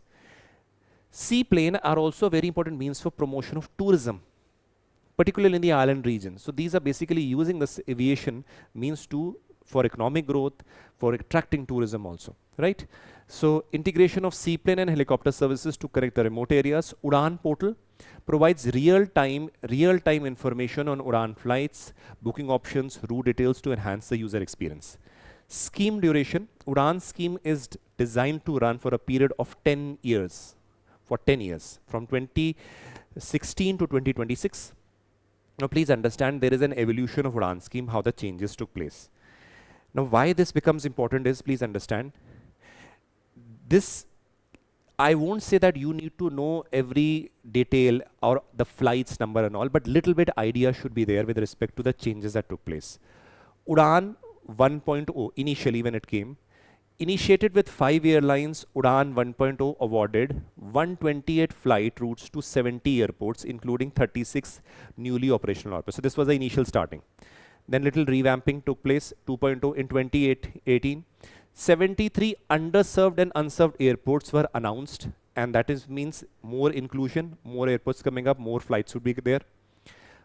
Scheme 3.0, it introduced tourism routes in collaboration with the Ministry of Tourism, where seaplanes for water aerodromes and all these things are basically added, and along with it numerous routes in the northeastern region are included. And you won't believe that post this, large number of people started traveling to the northeastern region, because those regions were again something that brought you close to nature, that brought you close to the tribal life, that brought you close to something that you were not aware of.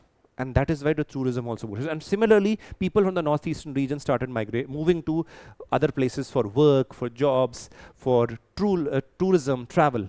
Udan 4.0, launched in December 2019, focused on northeastern region again, hilly states and the islands. So this is how the evolution basically took place, right? Udan 5.0, focused on category 2, that means 20 to 80 seats, and category 3 greater than 80 seats aeroplanes. Earlier stages, the length was capped for 600 kilometers, was waived off. That means for longer routes also it can be used. And there is no restriction on the distance between the origin and the designation. That means increasing more inclusivity with respect to the people who are traveling through the aeroplanes. So this is why, please understand, the schemes which are even old also becomes equally relevant for you now, right? So this was the Udan scheme. Ministry of Coal, Shakti policy, again important, can be very well asked. Introduced by Ministry of Coal, what it is, the full form is Shakti, the scheme for harnessing and allocating koila transparently in India is Shakti policy. What it is aiming at? It is aiming at a transparent and efficient mechanism for allocation of coal to power producers, ensuring equitable distribution and promoting competition within the sector. That is what the Shakti policy is. Launched year 2017, Ministry of Coal, Government of India, Central Sector Scheme. Shakti policy, ensure transparent allocation of coal to power producers.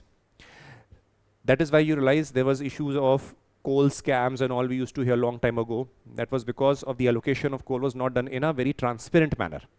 That is why the government brought with these policies. Reduce dependence on imported coal by promoting domestic production. Revive stressed power assets by facilitating adequate power supply. Promote competition among the power producers to potentially lower the electricity tariffs. Now these are the objectives of the Shakti policy. Let's move ahead. Ministry of Cooperation. This is again important because it was announced last year, and many people, you should very well know that Ministry of Cooperation is something that you should be well aware of also. World largest grain storage scheme. Now this is what a pilot project in February, announced in February 2024 with an investment of over 1.25 lakh crore. The initiative aims to establish decentralized grain storage facilities at a primary agricultural credit societies level. Now it was launched in 2024, implemented by Ministry of Cooperation. Target is to establish storage capacity of 700 lakh tons of food grains over the next 5 years. Government of India, Central Sector Scheme. Objectives: decentralized storage facilities at the packs to reduce the post-harvest losses, because once you do not have proper storage facilities, the grains are basically lying outside. They're subject to climate, there rains and all, and large quantities of grains are destroyed. So if there is proper storage facility, the losses would be minimized after the harvest.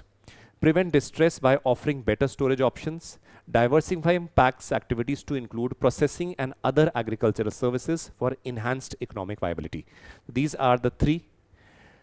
Next salient features: integrated infrastructure development. That means establishment of warehouses, custom hiring centers, processing units at the packs level to enhance storage facilities. Empowerment of packs. Financial support mechanism where provision of subsidies and interest subvention is given through the schemes. Modular storage solution, implementation of modular storage systems to optimize the space utilization. So best efficient mechanism used through which large amount of grains can be stored in the minimum amount of space that is required. That is modular solutions. Power, Ministry of Road, Transport and Highways. Bharat Mala Pariyojana, again very important, like Sagar Mala with respect to ports we had done. Bharat Mala with respect to this ministry.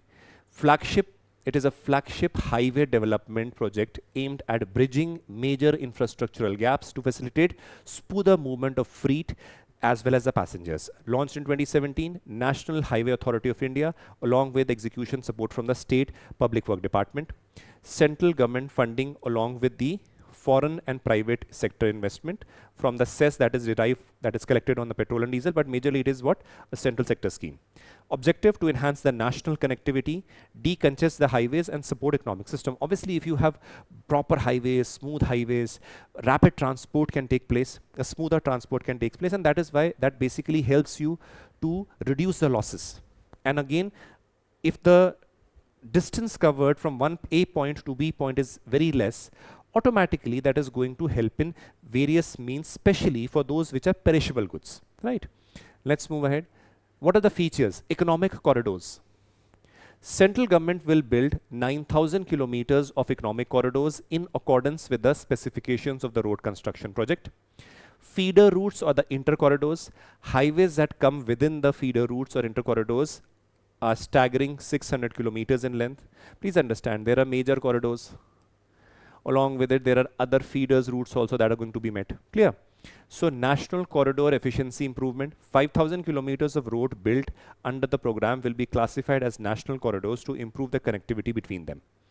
So next is border road and international connectivity. Again, border road, important. You very well know that border road basically comes under BRO, which are basically important from the perspective of not only boosting tourism at the border areas, but majorly from the aspect of security.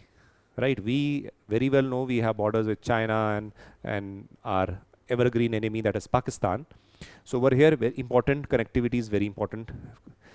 National Highway Authority of India has started with a logistics efficiency enhancement program, which aims to improve the cost, time and tracking and transferability of the consignments. So these are the again 5 aspects.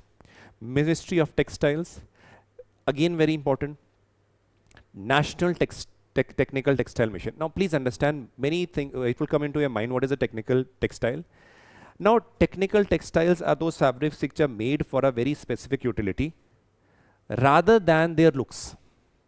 For example, you would be realizing in there's a concept of geotextile. Now geotextiles are basically used for, let us say, in construction of roads. Even the Pradhan Mantri Graham Sadak Yojana has started using that geotextile, because unlike having a kacha road, which is again subject to various changes in the weather and all, that tends to basically deteriorate the condition of those kacha roads. So having those textile basically laid over that provide you a all-weather solution to the roads.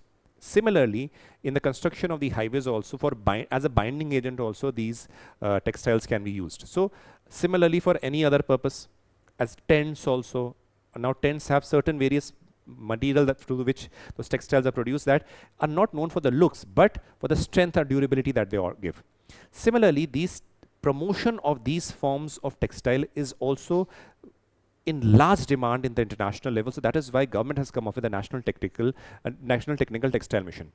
The central sector scheme aimed at establishing India as a global leader in technical textiles through research, market expansion and skill development. 2020, it was launched, Ministry of Textiles in collaboration with various research institutions and bodies.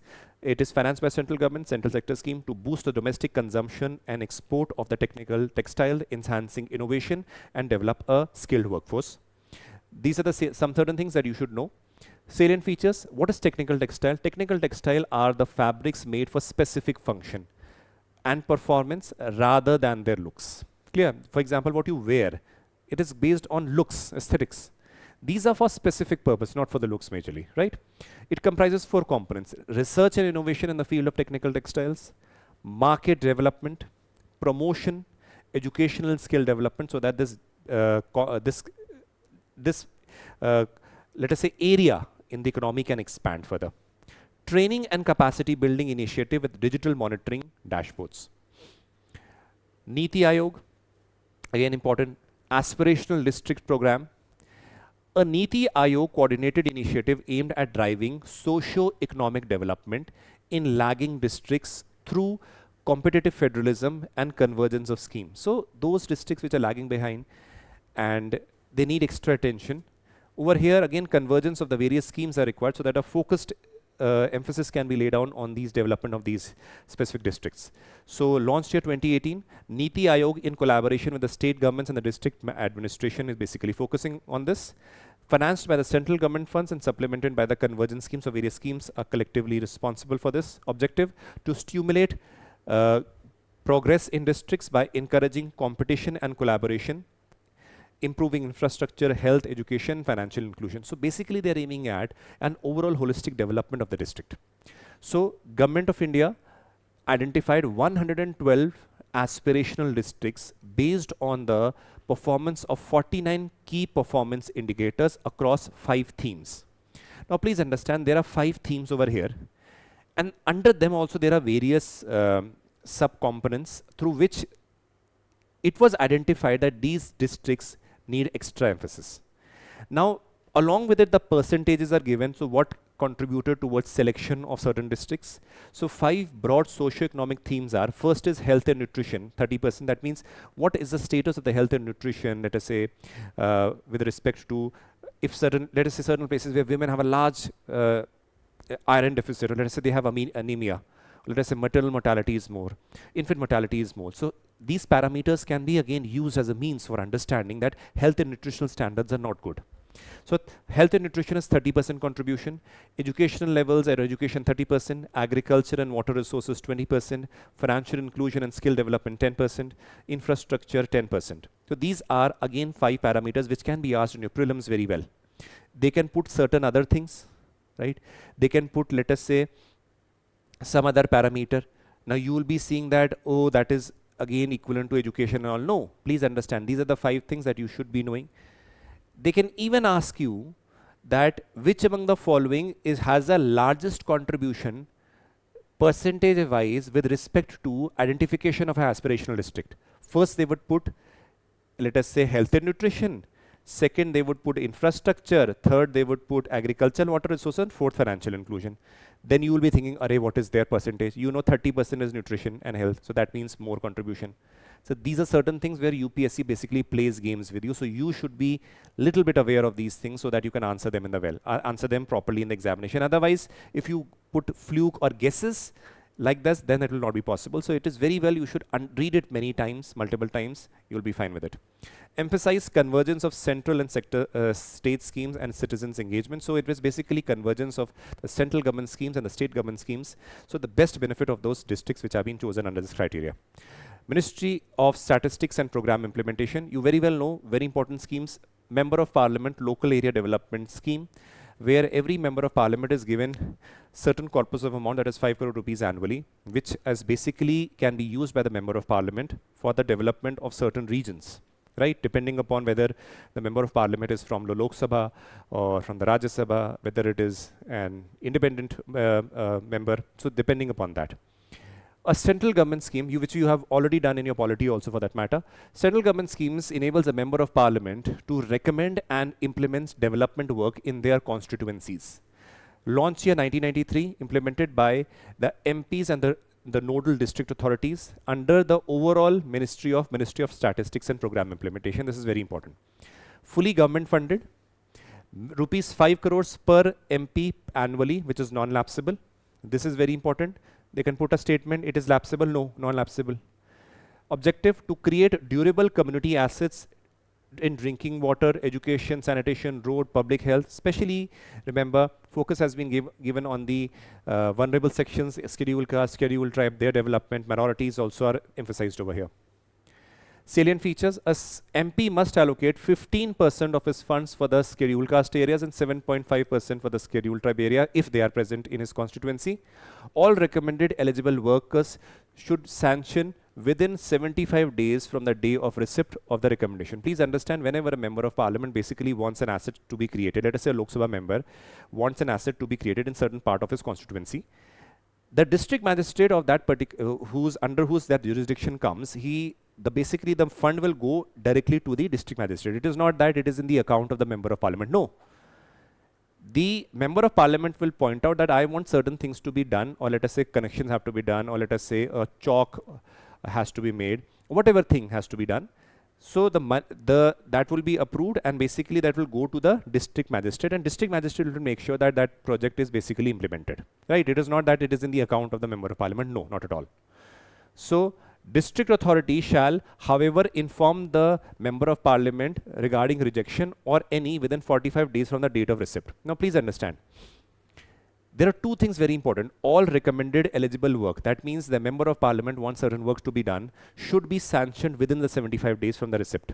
That means the district authority should sanction it. Now if the district authority sees that this work cannot be done due to some reason, that means the district authority has to inform the member of parliament within 45 days. Now many would be believing in the prelims paper, it might come that the district magistrate cannot reject the work. People would say, oh, how can the district magistrate reject the work of the member of parliament? There can be situations where it cannot be done. Again, depending upon the scenario, some election is taking place or something like that, it cannot be done. In that case, yes, the district authority can reject the work. Later on, possibly, then depending upon the circumstances, the work can be done later on, but it can be rejected. But the member of parliament has to be informed within 45 days. Rajya Sabha MPs can recommend the work in one or more districts in the state from where he or she has been elected, whereas the member from the Lok Sabha can get his work done only in the constituency from where he is elected. The Rajya Sabha member of parliament can get the work done in any district from the state from which he is elected, while the nominated members of the Lok Sabha and the Rajya Sabha may select any one or more districts from any state in the country. Clear? Lok Sabha MP can get that work or constructive work or whatever work over here in any part of his constituency, Lok Sabha MP.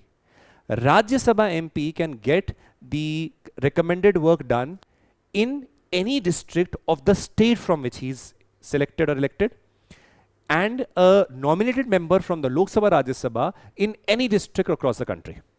Clear? So this is the criteria that one should know. Prime Minister's Office, again, Pragati. Proactive governance and timely implementation.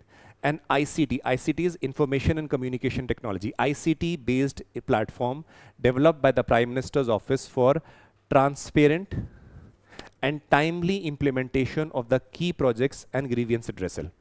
Launch year 2015, Prime Minister's Office in collaboration with the Union and the State Government Secretaries to ensure real-time monitoring, e-transparency and accountability for critical government projects and schemes. So there is basically tracking whatever work that is being allotted and being done, or whether it is being done or not in the various ministries. So It basically combines video conferencing, digital data management, and geospatial technology. Features 3-tier system. That means Prime Minister's Office, Union Secretaries, and the Chief Secretary. So any work that has to be done, all these 3 have to collaborate and do it very well. And there is proper monitoring, real-time monitoring of the work or task that is being done or grievance addressal with regard to any project. Ministry of Women and Child Development, again important, old scheme but important. Integrated Child Development Services, ICDS. Now it is a centrally sponsored scheme to enhance the health, nutrition, and early development of children from age 0 to 6 years. 0, that means just born. And 0 over here also means one thing, that the woman is pregnant also in that case also. That is why support to pregnant and lactating women. So 0 to 6 years. In the exam it can come 1 to 6 years. No, 0 to 6 years. One more thing is there. If a child is 2 months old, you cannot call a child 1 year, right? So it is less than 1 year. So it is generally assumed from 0 to 6 years. Launch year is 1975, Ministry of Child and Women Development, centrally sponsored scheme. You know the similar ratio as we had done earlier also. Features: provide a package of 6 services. That is supplementary nutrition, preschool education. This is very important. Under this scheme, preschool education is also there. Nutrition and health education, immunization, health checkups, and referral services. This is something that is very important, that has been asked in the past also. You should be very well aware of these words. Supplementary nutrition, preschool education. You would be seeing how come this ICDS over there, preschool education has come. It is a part. Nutrition and health education, immunization, then health checkups and referral services are equally a part of it. Digital intervention, mobile apps, online MIS have enhanced monitoring and accountability. Clear? Now, hot meals and takeaway ration are key components under the supplementary nutrition program. Poshan bhi, padhai bhi. Now this basically aims to transform the Anganwadi centers into dual nutrition and early education hubs before the formal education starts. So these are centers where nutrition can also be given and early education can also start, integrating with the nutritional support. Now year launch is 2023. The Ministry of Women and Child Development in collaboration with National Institute of Public Cooperation and Child Development. It is a centrally sponsored scheme, so very well known central government and state government both are going to contribute to create centers that serve both nutritional hubs and educational imparting centers to foster the holistic child development. Clear? Next, salient features: emphasizes mother tongue instruction and provision for diverse teaching aids. As we said, in the early education environment being created, so over here mother tongue is being emphasized. That is why we realize that when we mentioned over here early education hubs as in the Anganwadi center, so the mother tongue is over here, that basically forms the basis for the early learning. So that is why emphasis on the mother tongue instruction, promoting holistic and quality early simulation and pre-primary education for the children. Ensuring the use of developmentally appropriate pedagogies. Pedagogies is the way you teach. Way a child in the Anganwadi centers can be taught about things before the formal education begins. So that is why emphasizing the links between the primary education as well as the early childhood health and nutrition is very, very important. Incorporates new training methodologies based on the new education policy 2020. Aims to build a Jan Andolan for the community engagement for early childhood development. So people should themselves as a whole contribute towards the early childhood development by creating a congenial environment, creating or contributing voluntarily for the development and enhancement of capacity building of the children. So Poshan bhi, Abhiyan, Poshan bhi or Padhai bhi. Mission, Shakti. Again, there's a difference between Shakti policy under the Ministry of Coal and Mission Shakti. Both are different. Do not get confused, please. Mission Shakti is a mission mode scheme focused on ensuring women's safety, security, and empowerment. It aims to fulfill a government vision of women-led development. Launched in 2021, Ministry of Women and Child Development with state-level execution. Both the central sector and centrally sponsored components are there. So that means, please understand, there are various schemes in which various components can be there.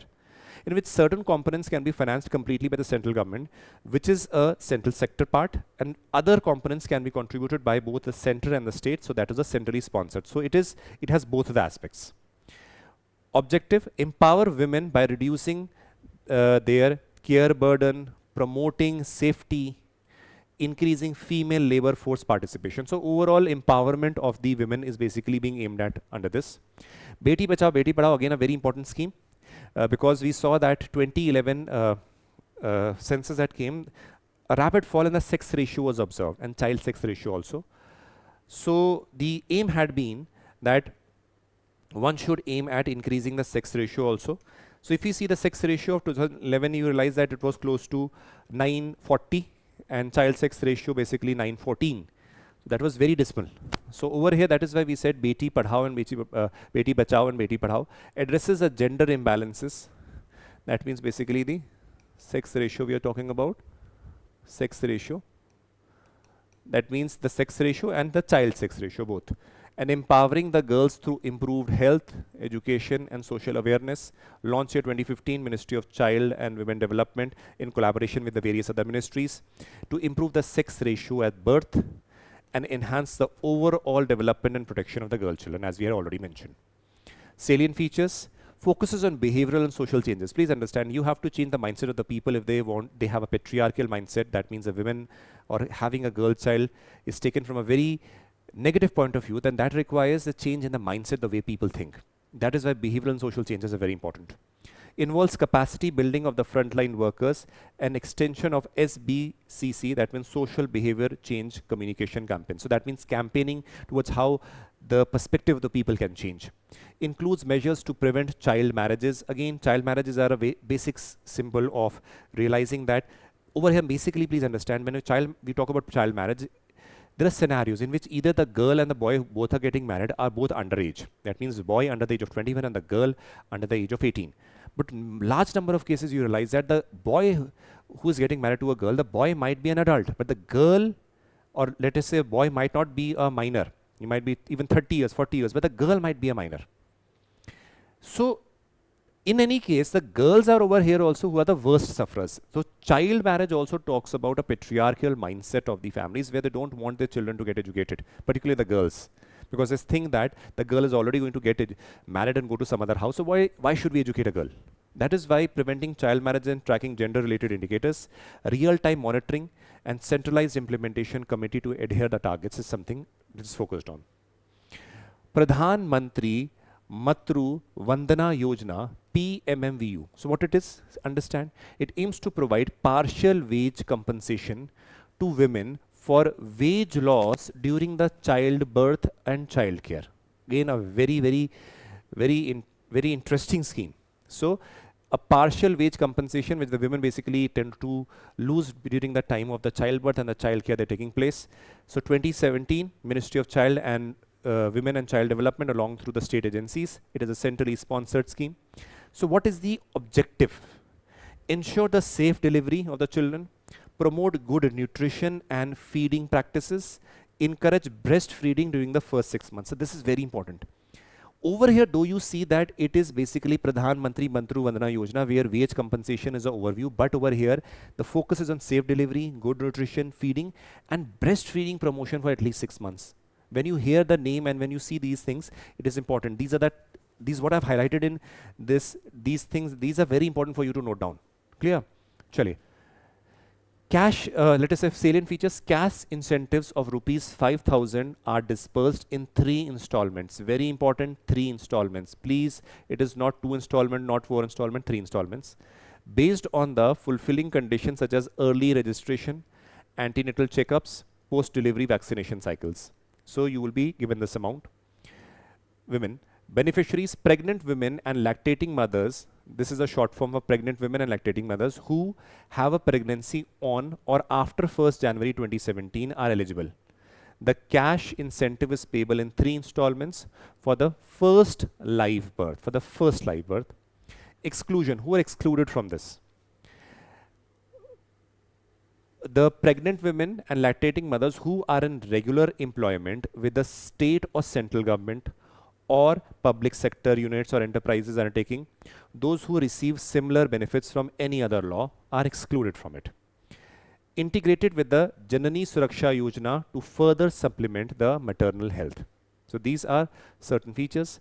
Ministry of Tribal Affairs, important here again. PM Pradhan Mantri Van Bandhu Kalyan Yojana. So what is this? See, it aims to create enabling environment for the holistic development of the tribal people by converging the resources across the various government programs. So various government programs are basically converged over here so that the overall development of the tribals can take place. Very important scheme.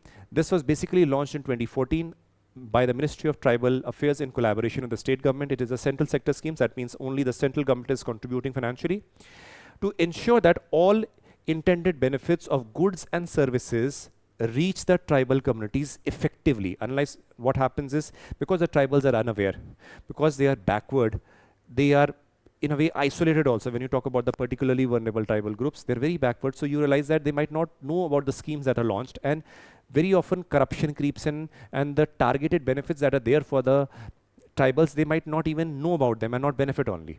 So that is why this scheme basically targets them through the intended benefits. It has basically 6 components, please understand, important. Pradhan Mantri Adi Adarsh Gram Yojana. It targets an integrated development of the tribal majority villages, focusing on connectivity, healthcare, education and sanitation. So overall development of the regions which are tribal dominated. Development of the PVTGs, particularly vulnerable tribal groups.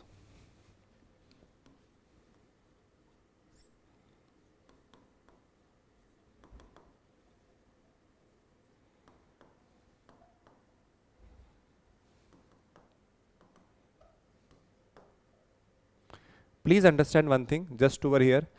You know very well one thing, that in India, when I talk about the word tribe, right? When I talk about the word tribe, you know that very well, these are those people who are relatively, let us say, backward, or let us say isolated, or let us say have their own cultural constructs and all. Among these tribes, you will be realizing there are certain tribes which are known as scheduled tribe. Scheduled tribe are those which are more backward, which required specific attention from the side of the government. Though the word was used by the government of in the Government of India Act 1935 also, later on that continued. So certain tribes that are declared by the Government of India, as we mentioned, is Article 324 of the Constitution, where any tribe, the president, with the consent of the governor of a state or the union territory, may declare any tribe as a scheduled tribe. Right, Article 324A. Now, please understand this, that these are those tribes which are relatively backward. That is why you realize that every tribe might not be backward. Every tribe, many tribes would have integrated into the mainstream Hindu society or society as a whole. So they might be tribal in nature previously, but now that is not relevant. So certain tribes required more attention because of their characteristics. So they are declared as scheduled tribes. So what happens out of the tribe? Can I say certain tribes are scheduled tribes? Not all tribes are not scheduled tribes, but all scheduled tribes are tribes, right? So this can be shown. Now understand, among the scheduled tribes also you realize there are a lot of tribes. Let us say Meena tribe. Now Meena tribe is a scheduled tribe, but it has developed a lot. On the other hand, if you compare that tribe with a Jarawas of Andaman, you will be realizing that they are very backward. The Jarawas might not know also in which country they belong, which places they are. They're just dressed up in few leaves and all. So they are very isolated. So there are certain groups of tribals which are the most backward, and they require specific attention. So over there, those specific tribal groups are known as PVTGs. Just to know you. These are the most backward, or the most backward among the tribal groups also. These are particular. So development of them is also being emphasized over here. Support to the tribal research institutes, pre-metric scholarship for them, post-metric scholarship for them, administrative assistance for the project management units. These are the 6 aspects. Clear? Next, move ahead. Pradhan Mantri Janman scheme. This scheme specifically focuses on the particularly vulnerable tribal groups. We've already explained you what they are. They're the most backward among the tribal groups also. So these basically omit socio-economic conditions or improvement of the conditions of PVTGs, launched in 2023. Ministry of Tribal Affairs along with 9 other ministries, but Tribal Ministry is a major, Tribal Affairs Ministry is a major ministry along with assistance from the other ministries.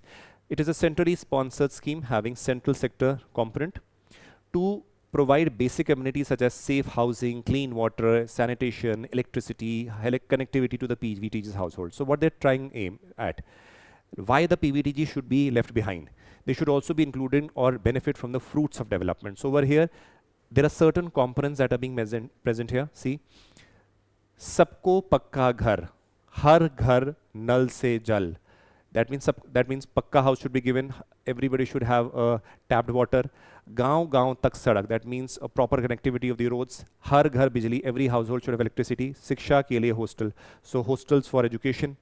Kaushal Vikas, that is skill development. Dur daraz gaon tak mobile medical unit. So that means ambulances or medical units should be available. Sabko poshan, that means proper nutrition. Utnat ajivika, that means proper employability.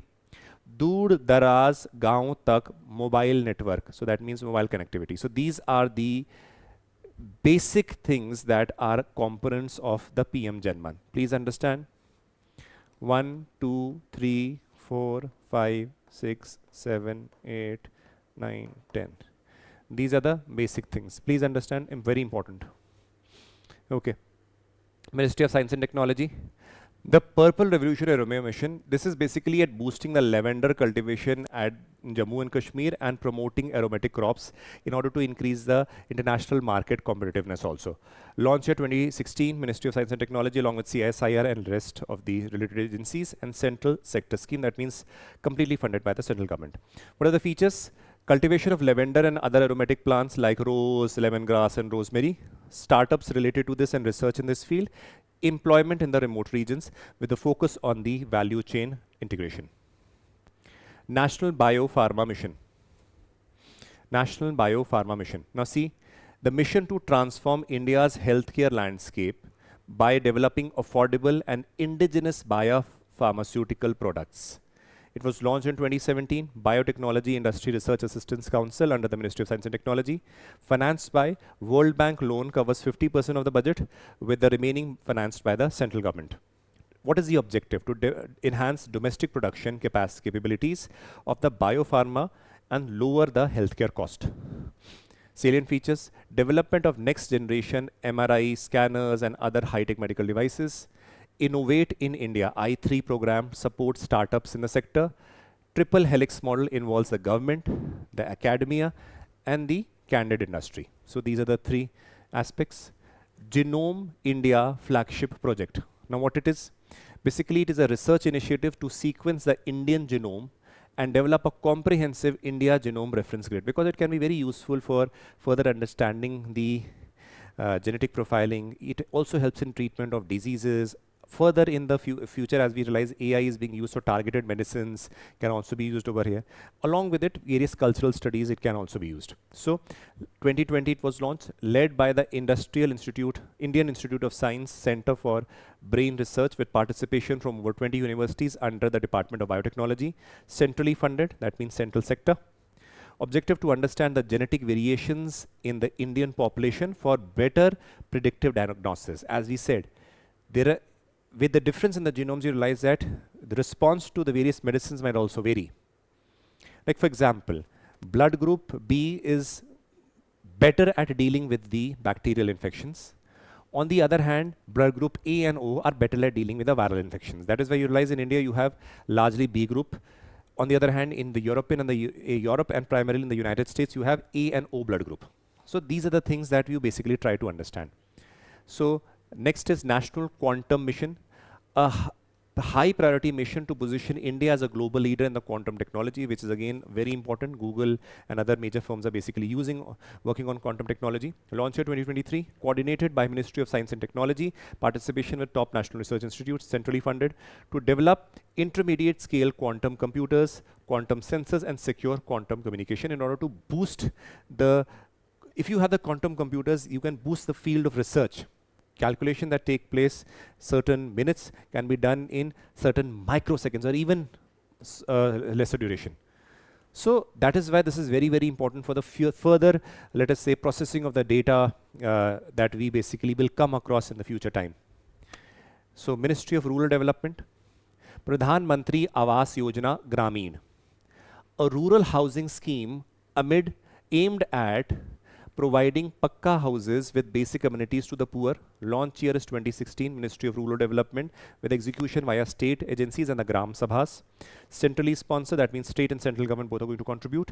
Objective is to provide dignified, permanent housing solution to rural households living in the kacha or the dilapidated structure. So that means you're providing rural houses to the people, so that in a way you are increasing their dignity. You are basically giving them a permanent solution where they can properly live, rather than their temporary houses being subjected to various rainfall, climatic vagaries. So this is overall increase in the standard of living through this.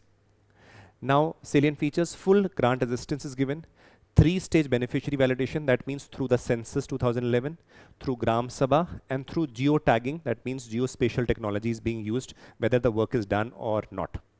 Convergence of the other welfare schemes such as Ujjwala and the Jal Jeevan Mission. Grievance redressal with a period of 15 days from the date of receipt or any problem that arises. So these are again major features of this particular scheme. Deen Dayal Antyodaya Yojana, that is National Rural Livelihood Mission, very important. A comprehensive rural livelihood mission aimed at enhancing sustainable income among the rural poor through self-help groups and skill development. So this again very important scheme. Launched year 2016, Ministry of Rural Development in partnership with the state government. It is centrally sponsored scheme. Promote sustainable livelihood, facilitate access to formal credit, and support diversification of the income at the rural level. Next, salient features: mandatory inclusion of at least one woman per household in the self-help groups. Participation identification of the poor, PIP, to ensure transparency targeting. Mahila Kisan Sashактikaran Pariyojana. Again, MKSP promotes scaling up successful and small scale projects that enhance women participation and productivity, especially with the agricultural sector being targeted here. Ministry of Micro, Small and Medium Enterprises. Pradhan Mantri Vishwakarma Yojana. What it is basically aiming at holistic support to the traditional artisans and the craftsperson. Launch year 2023, Ministry of MSME, centrally sector scheme, strengthen the traditional skills, economic empowerment and the market integration. You realize that those artisans and all do not get the benefit of their art. Even the middleman who takes their projects and products and sell them into the market might gain a lot. This was even during the earlier times also and now. So in order to transform that, it is important that market integration of these products are done through awareness, through skilling, through development, through awareness. That is why holistic support to the traditional artisans and craftsmen is very, very important here. So features: targeted beneficiaries. The scheme targets artisans engaged in 18 traditional trades. Very important word, remember 18, because it can be asked in your prelims in one of the statements. So UPSC can use that. Including carpenters, goldsmiths, blacksmiths and potters. Age limit: beneficiaries must be at least 18 years old. Loan facility: offers loan up to 1 lakh in the first tranche and 2 lakh in the second tranche at concessional interest rate of 5% per annum. So there is interest subvention in a way. Training stipend: offers a daily stipend of ₹500 during the training. Wide coverage, aims to benefit over 1 crore artisans across India. Skill development includes both basic and advanced training programs. So these are the 6 salient features. Zero defect, zero effect certification scheme. Important. Scheme aims to promote zero defect, zero effect manufacturing practices among the MSME, enhancing their competitiveness and environmental consciousness. So launch year 2022, Quality Council of India, central sector scheme. What is it aiming at? Create awareness and incentivize MSME to adopt ZED concept. ZED practices, that means zero defect and zero effect. Zero defect means, please understand the concept. Zero defect means that when you are producing quality products, there are lesser chances of defects being there. If there is no standardization, you're randomly producing, there is going to be defects in the product. So zero defect. zero effect over here that it has an environmentally sustainable mechanism through which a product is being produced. Supposing a product is there, it can be easily recycled, so it will not be impacting the environment also. So that means zero effect. That is why zero defect and zero effect word become important here. So that is why create awareness, incentivize MSMEs to adopt ZED practices aiming at defect-free and environmentally sustainable production. So this is zero defect, defect-free, zero defect, environmentally sustainable is zero effect. Clear? Let's move ahead. Salient features subsidy. Micro enterprises 80%, small enterprises 60%, medium enterprises 50%, and 100% subsidy certification for women-owned MSMEs. Phases. The scheme focuses on manufacturing MSME in the first phase and followed by service sector MSME in the second phase. ZED 2.0. New parameters like energy management, measurement, and analysis added. So this is something that you should be know. ZED 2 added these two things. Ministry of Jal Shakti, PM Jal Jeevan Mission. PMJJM aims to ensure sustainable access to safe drinking water for all. Everybody should have a safe drinking water or access to it. Since its inception, only 3.23 crore or 17% of the rural household had tap water connections. So this was launched in 2019, Ministry of Jal Shakti, centrally sponsored scheme. So that means both central and the state government are contributing. Target is 55 liters of water per person per day for the prescribed quality, that is Bureau of India standards, to every rural household through functional tap connections by 2024, right? Next, objectives: provision of safe drinking water, promote water conservation and efficient management, building local communities so that a collective effort is there, prioritize water supply to the disadvantaged section, that is the scheduled caste, scheduled tribe, the Anganwadis and the other vulnerable sections, and include community participation. So this is important, 5 points, objectives. Swachh Bharat Mission. Now again, this is a nationwide mission which aims at eliminating the open defecation. Along with it, it basically aims at proper solid and liquid waste management. Now understand that though I have put it under the Jal Shakti Ministry, only the rural component of this lies under the Jal Shakti Ministry. The urban component basically lies with the Ministry of Housing and Urban Affairs. So please understand, this is Swachh Bharat Mission, urban, Swachh Bharat Mission, rural, lies under the Ministry of Jal Shakti. So what it is, see, understand this. It is basically to eliminate the open defecation, improve solid and liquid waste management, and promote cleanliness in both in the rural and the urban areas. Launched in 2014, centrally sponsored scheme.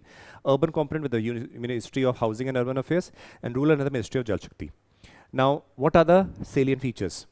Focuses on achieving open defecation-free ODS plus status.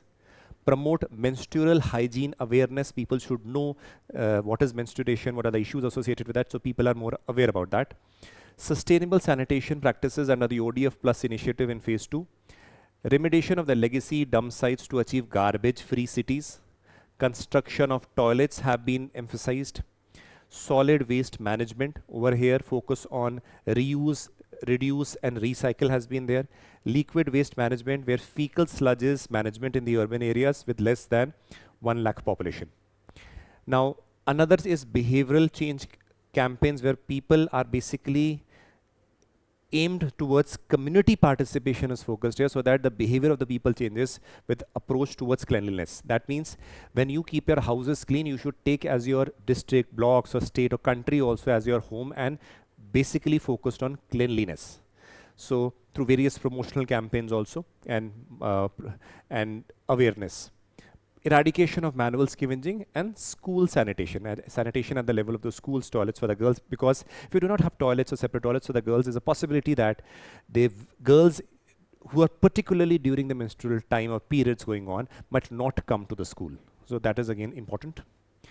There are phases of Swachh Bharat. Please understand, phase 1, 2014 to 2019, was to achieve ODF, open defecation free status, by construction of over 100 million toilets. Next phases was 2020 to 26. The focus was to sustain the ODF status through ODF plus initiative, like solid and liquid waste management was further added. New component is fecal sludges management in smaller and urban local bodies with population under 1 lakh was again added to this. Clear? So let's move ahead. Pradhan Mantri Krishi Sachai Yojana It incorporates the motto "Har khet ko pani," water for every field, and more crop per drop to ensure effective usage of the water. Launched in 2015, centrally sponsored scheme. It is implemented by not one ministry but various ministries are responsible. Ministry of Jal Shakti for overall coordination, that is a nodal ministry. Ministry of Agriculture and Farmers Welfare for the components like micro-irrigation, and Ministry of Rural Development for watershed development. So there are a lot of ministries that are responsible here. Salient features: cultivation, expansion of the cultivated areas under the irrigation, promotion of micro-irrigation techniques like drip irrigation and sprinkler irrigation, rainwater harvesting through initiatives like Jal Sinchai and Jal Sinchan, integration of the existing schemes for the optimal utilization of the resources rather than having multiple schemes for same thing that will lead to wastage of resources. Having a proper integration of the scheme is what is being done over here. Creation of protective integration resources to reduce dependency on the rainfall. Accelerated irrigation benefit program focuses on completing the large scale irrigation projects. Clear? Salient, these are the salient features. Next, Har Khet Ko Pani targets expanding irrigation coverage and rejuvenating the water bodies. Watershed development addresses the soil and water conservation in the rain-fed areas. Per drop, more crop, it promotes the micro-irrigation technologies and improve the water efficiency at the farm level. So these are the salient features or the important concepts associated with Pradhan Mantri Krishi Sinchai Yojana. Structure, please understand. The Inter-Ministerial National Steering Committee, because you know multiple ministries are responsible, so Inter-Ministerial National Steering Committee will be constituted under the chairmanship of the Prime Minister with Union Minister of the concerned ministries who are participants of this. A National Executive Committee will be constituted under the chairmanship of the Vice Chairman of the Niti Aayog. So these are two things that you should be knowing. Clear? Okay. Namami Gange Yojana.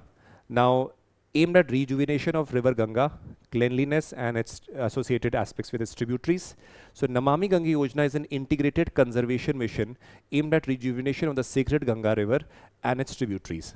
Launched year 2014, central sector scheme implemented by National Mission for Clean Ganga under the Department of Water Resources, River Development and Ganga Rejuvenation, Ministry of Jal Shakti. State level implementation is carried by the state program management groups, right? Okay, let's move ahead. What are the salient features? Sewerage treatment structure so that the sewage waste does not go into the river directly without being treated. Riverfront development so that it increases the aesthetics and can be sites for tourism. River surface cleaning, biodiversity conservation. Okay, so this is repeated. So basically, biodiversity conservation. So these are the 4 points that are again important features of the Namami Ganga Yojana. Ministry of Health and Family Welfare, Ayushman Bharat PM Jan Arogya Yojana, very important flagship program. It is a flagship health insurance scheme aimed at providing free health coverage to the economically vulnerable population.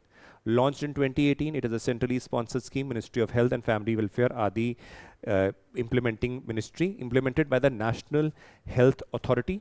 Target to provide health coverage to over 12 crore poor and vulnerable families at approximately 50 crore beneficiaries.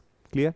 Moving ahead, objective to provide financial protection against catastrophic health expenditure, reduce the out-of-pocket expenses, enhance the access to quality healthcare services, reduce the out-of-pocket expenditure for hospitalization, promote preventive healthcare through the establishment of the health and wellness centers. These are the objectives. Next, 2 components. Please understand. 2 components. First, a health and wellness center. Now, what are the health and wellness center? Under the scheme, 1,50,000 health and wellness centers will be created to deliver free comprehensive primary healthcare. So primary healthcare will be dealt over here with a focus on that. It has been renamed in 2023 as Ayushman Arogya Mandir. It has been renamed. It was earlier this name. In 2023, it was renamed. Next, Pradhan Mantri Jan Arogya Yojana, largest assurance scheme in the world. It is basically implementing agency's National Health Authority and identified through socio-economic caste census. Okay, let's move ahead. Benefits.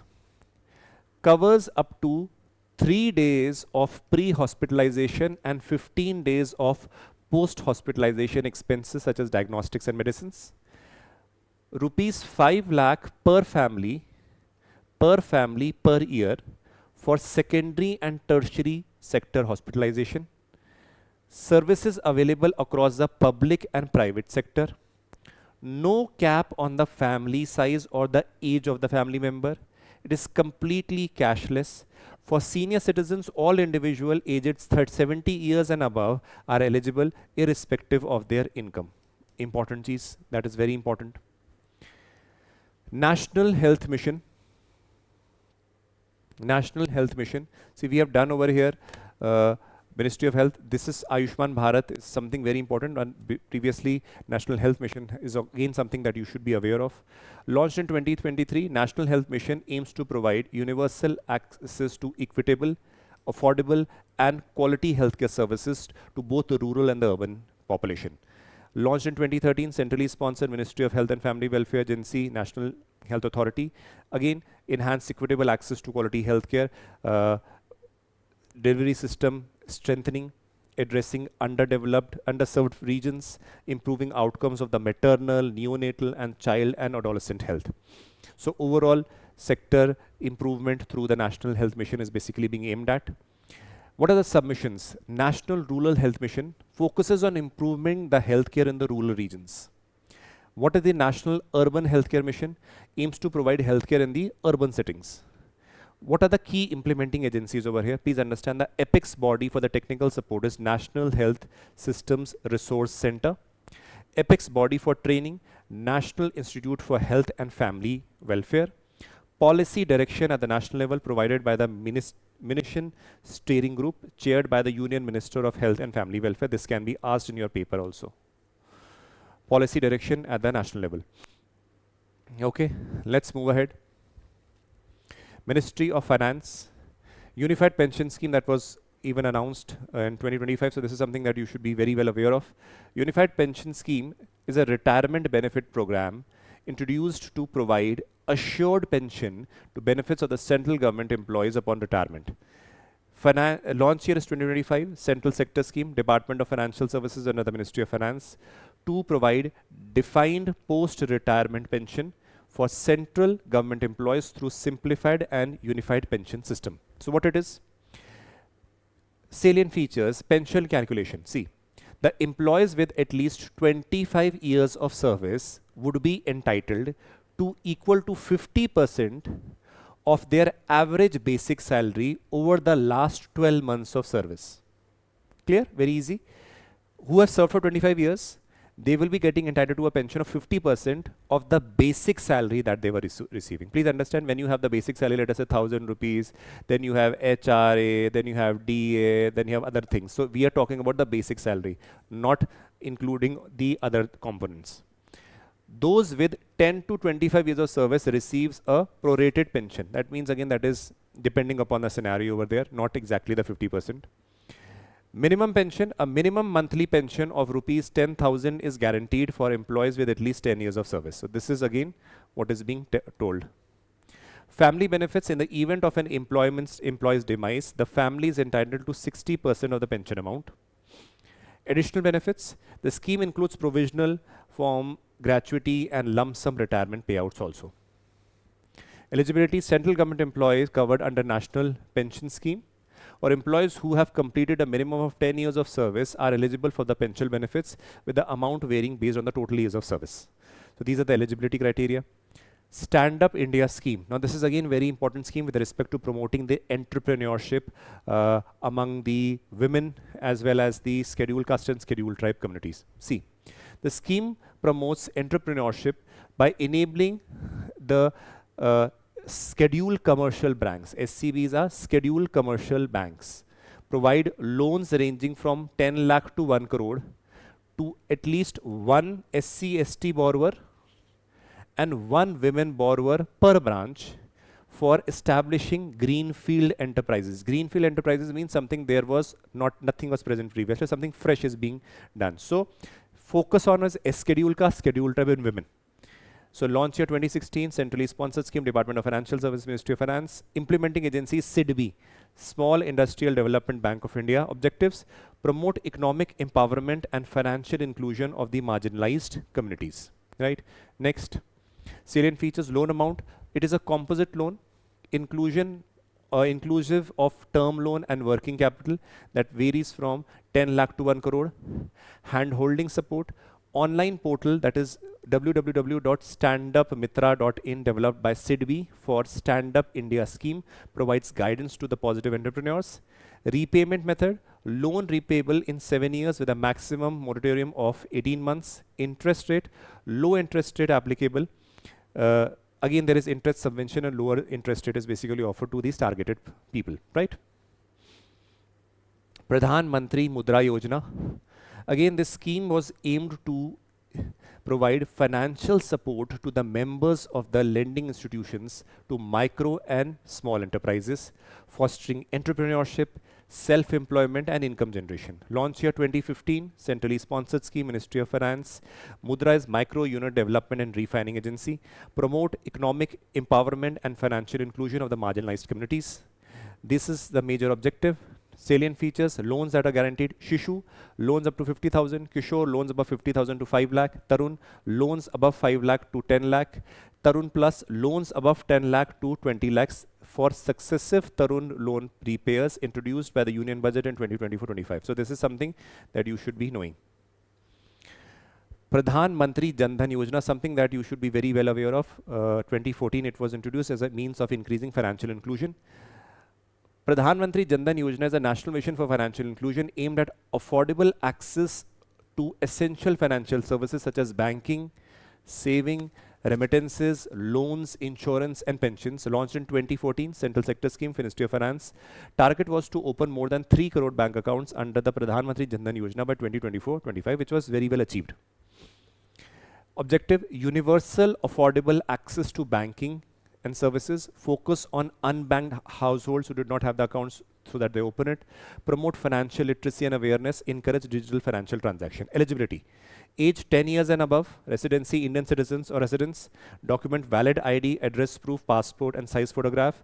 Overdraft facility of after 6 months for eligible accounts. Exclusion, NRIs and foreign nationals are excluded from it. Okay, so my dear friends, finally we have come to the end of all the schemes.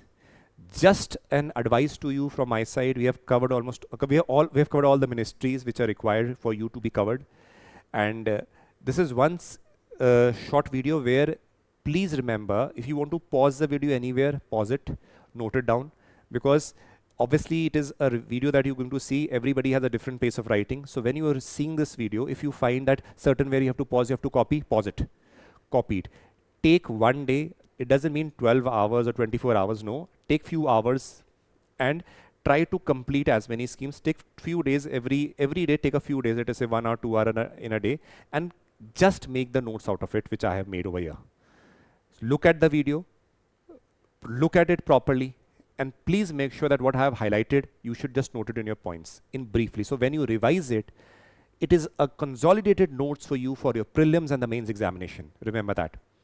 In the mains examination, paper 1, paper 2, paper 3, specifically you realize that with respect to economics, everything is over here related to economics in a way, particularly with the schemes. Paper 2, you have the schemes and their performance. In paper 1 also it can be asked.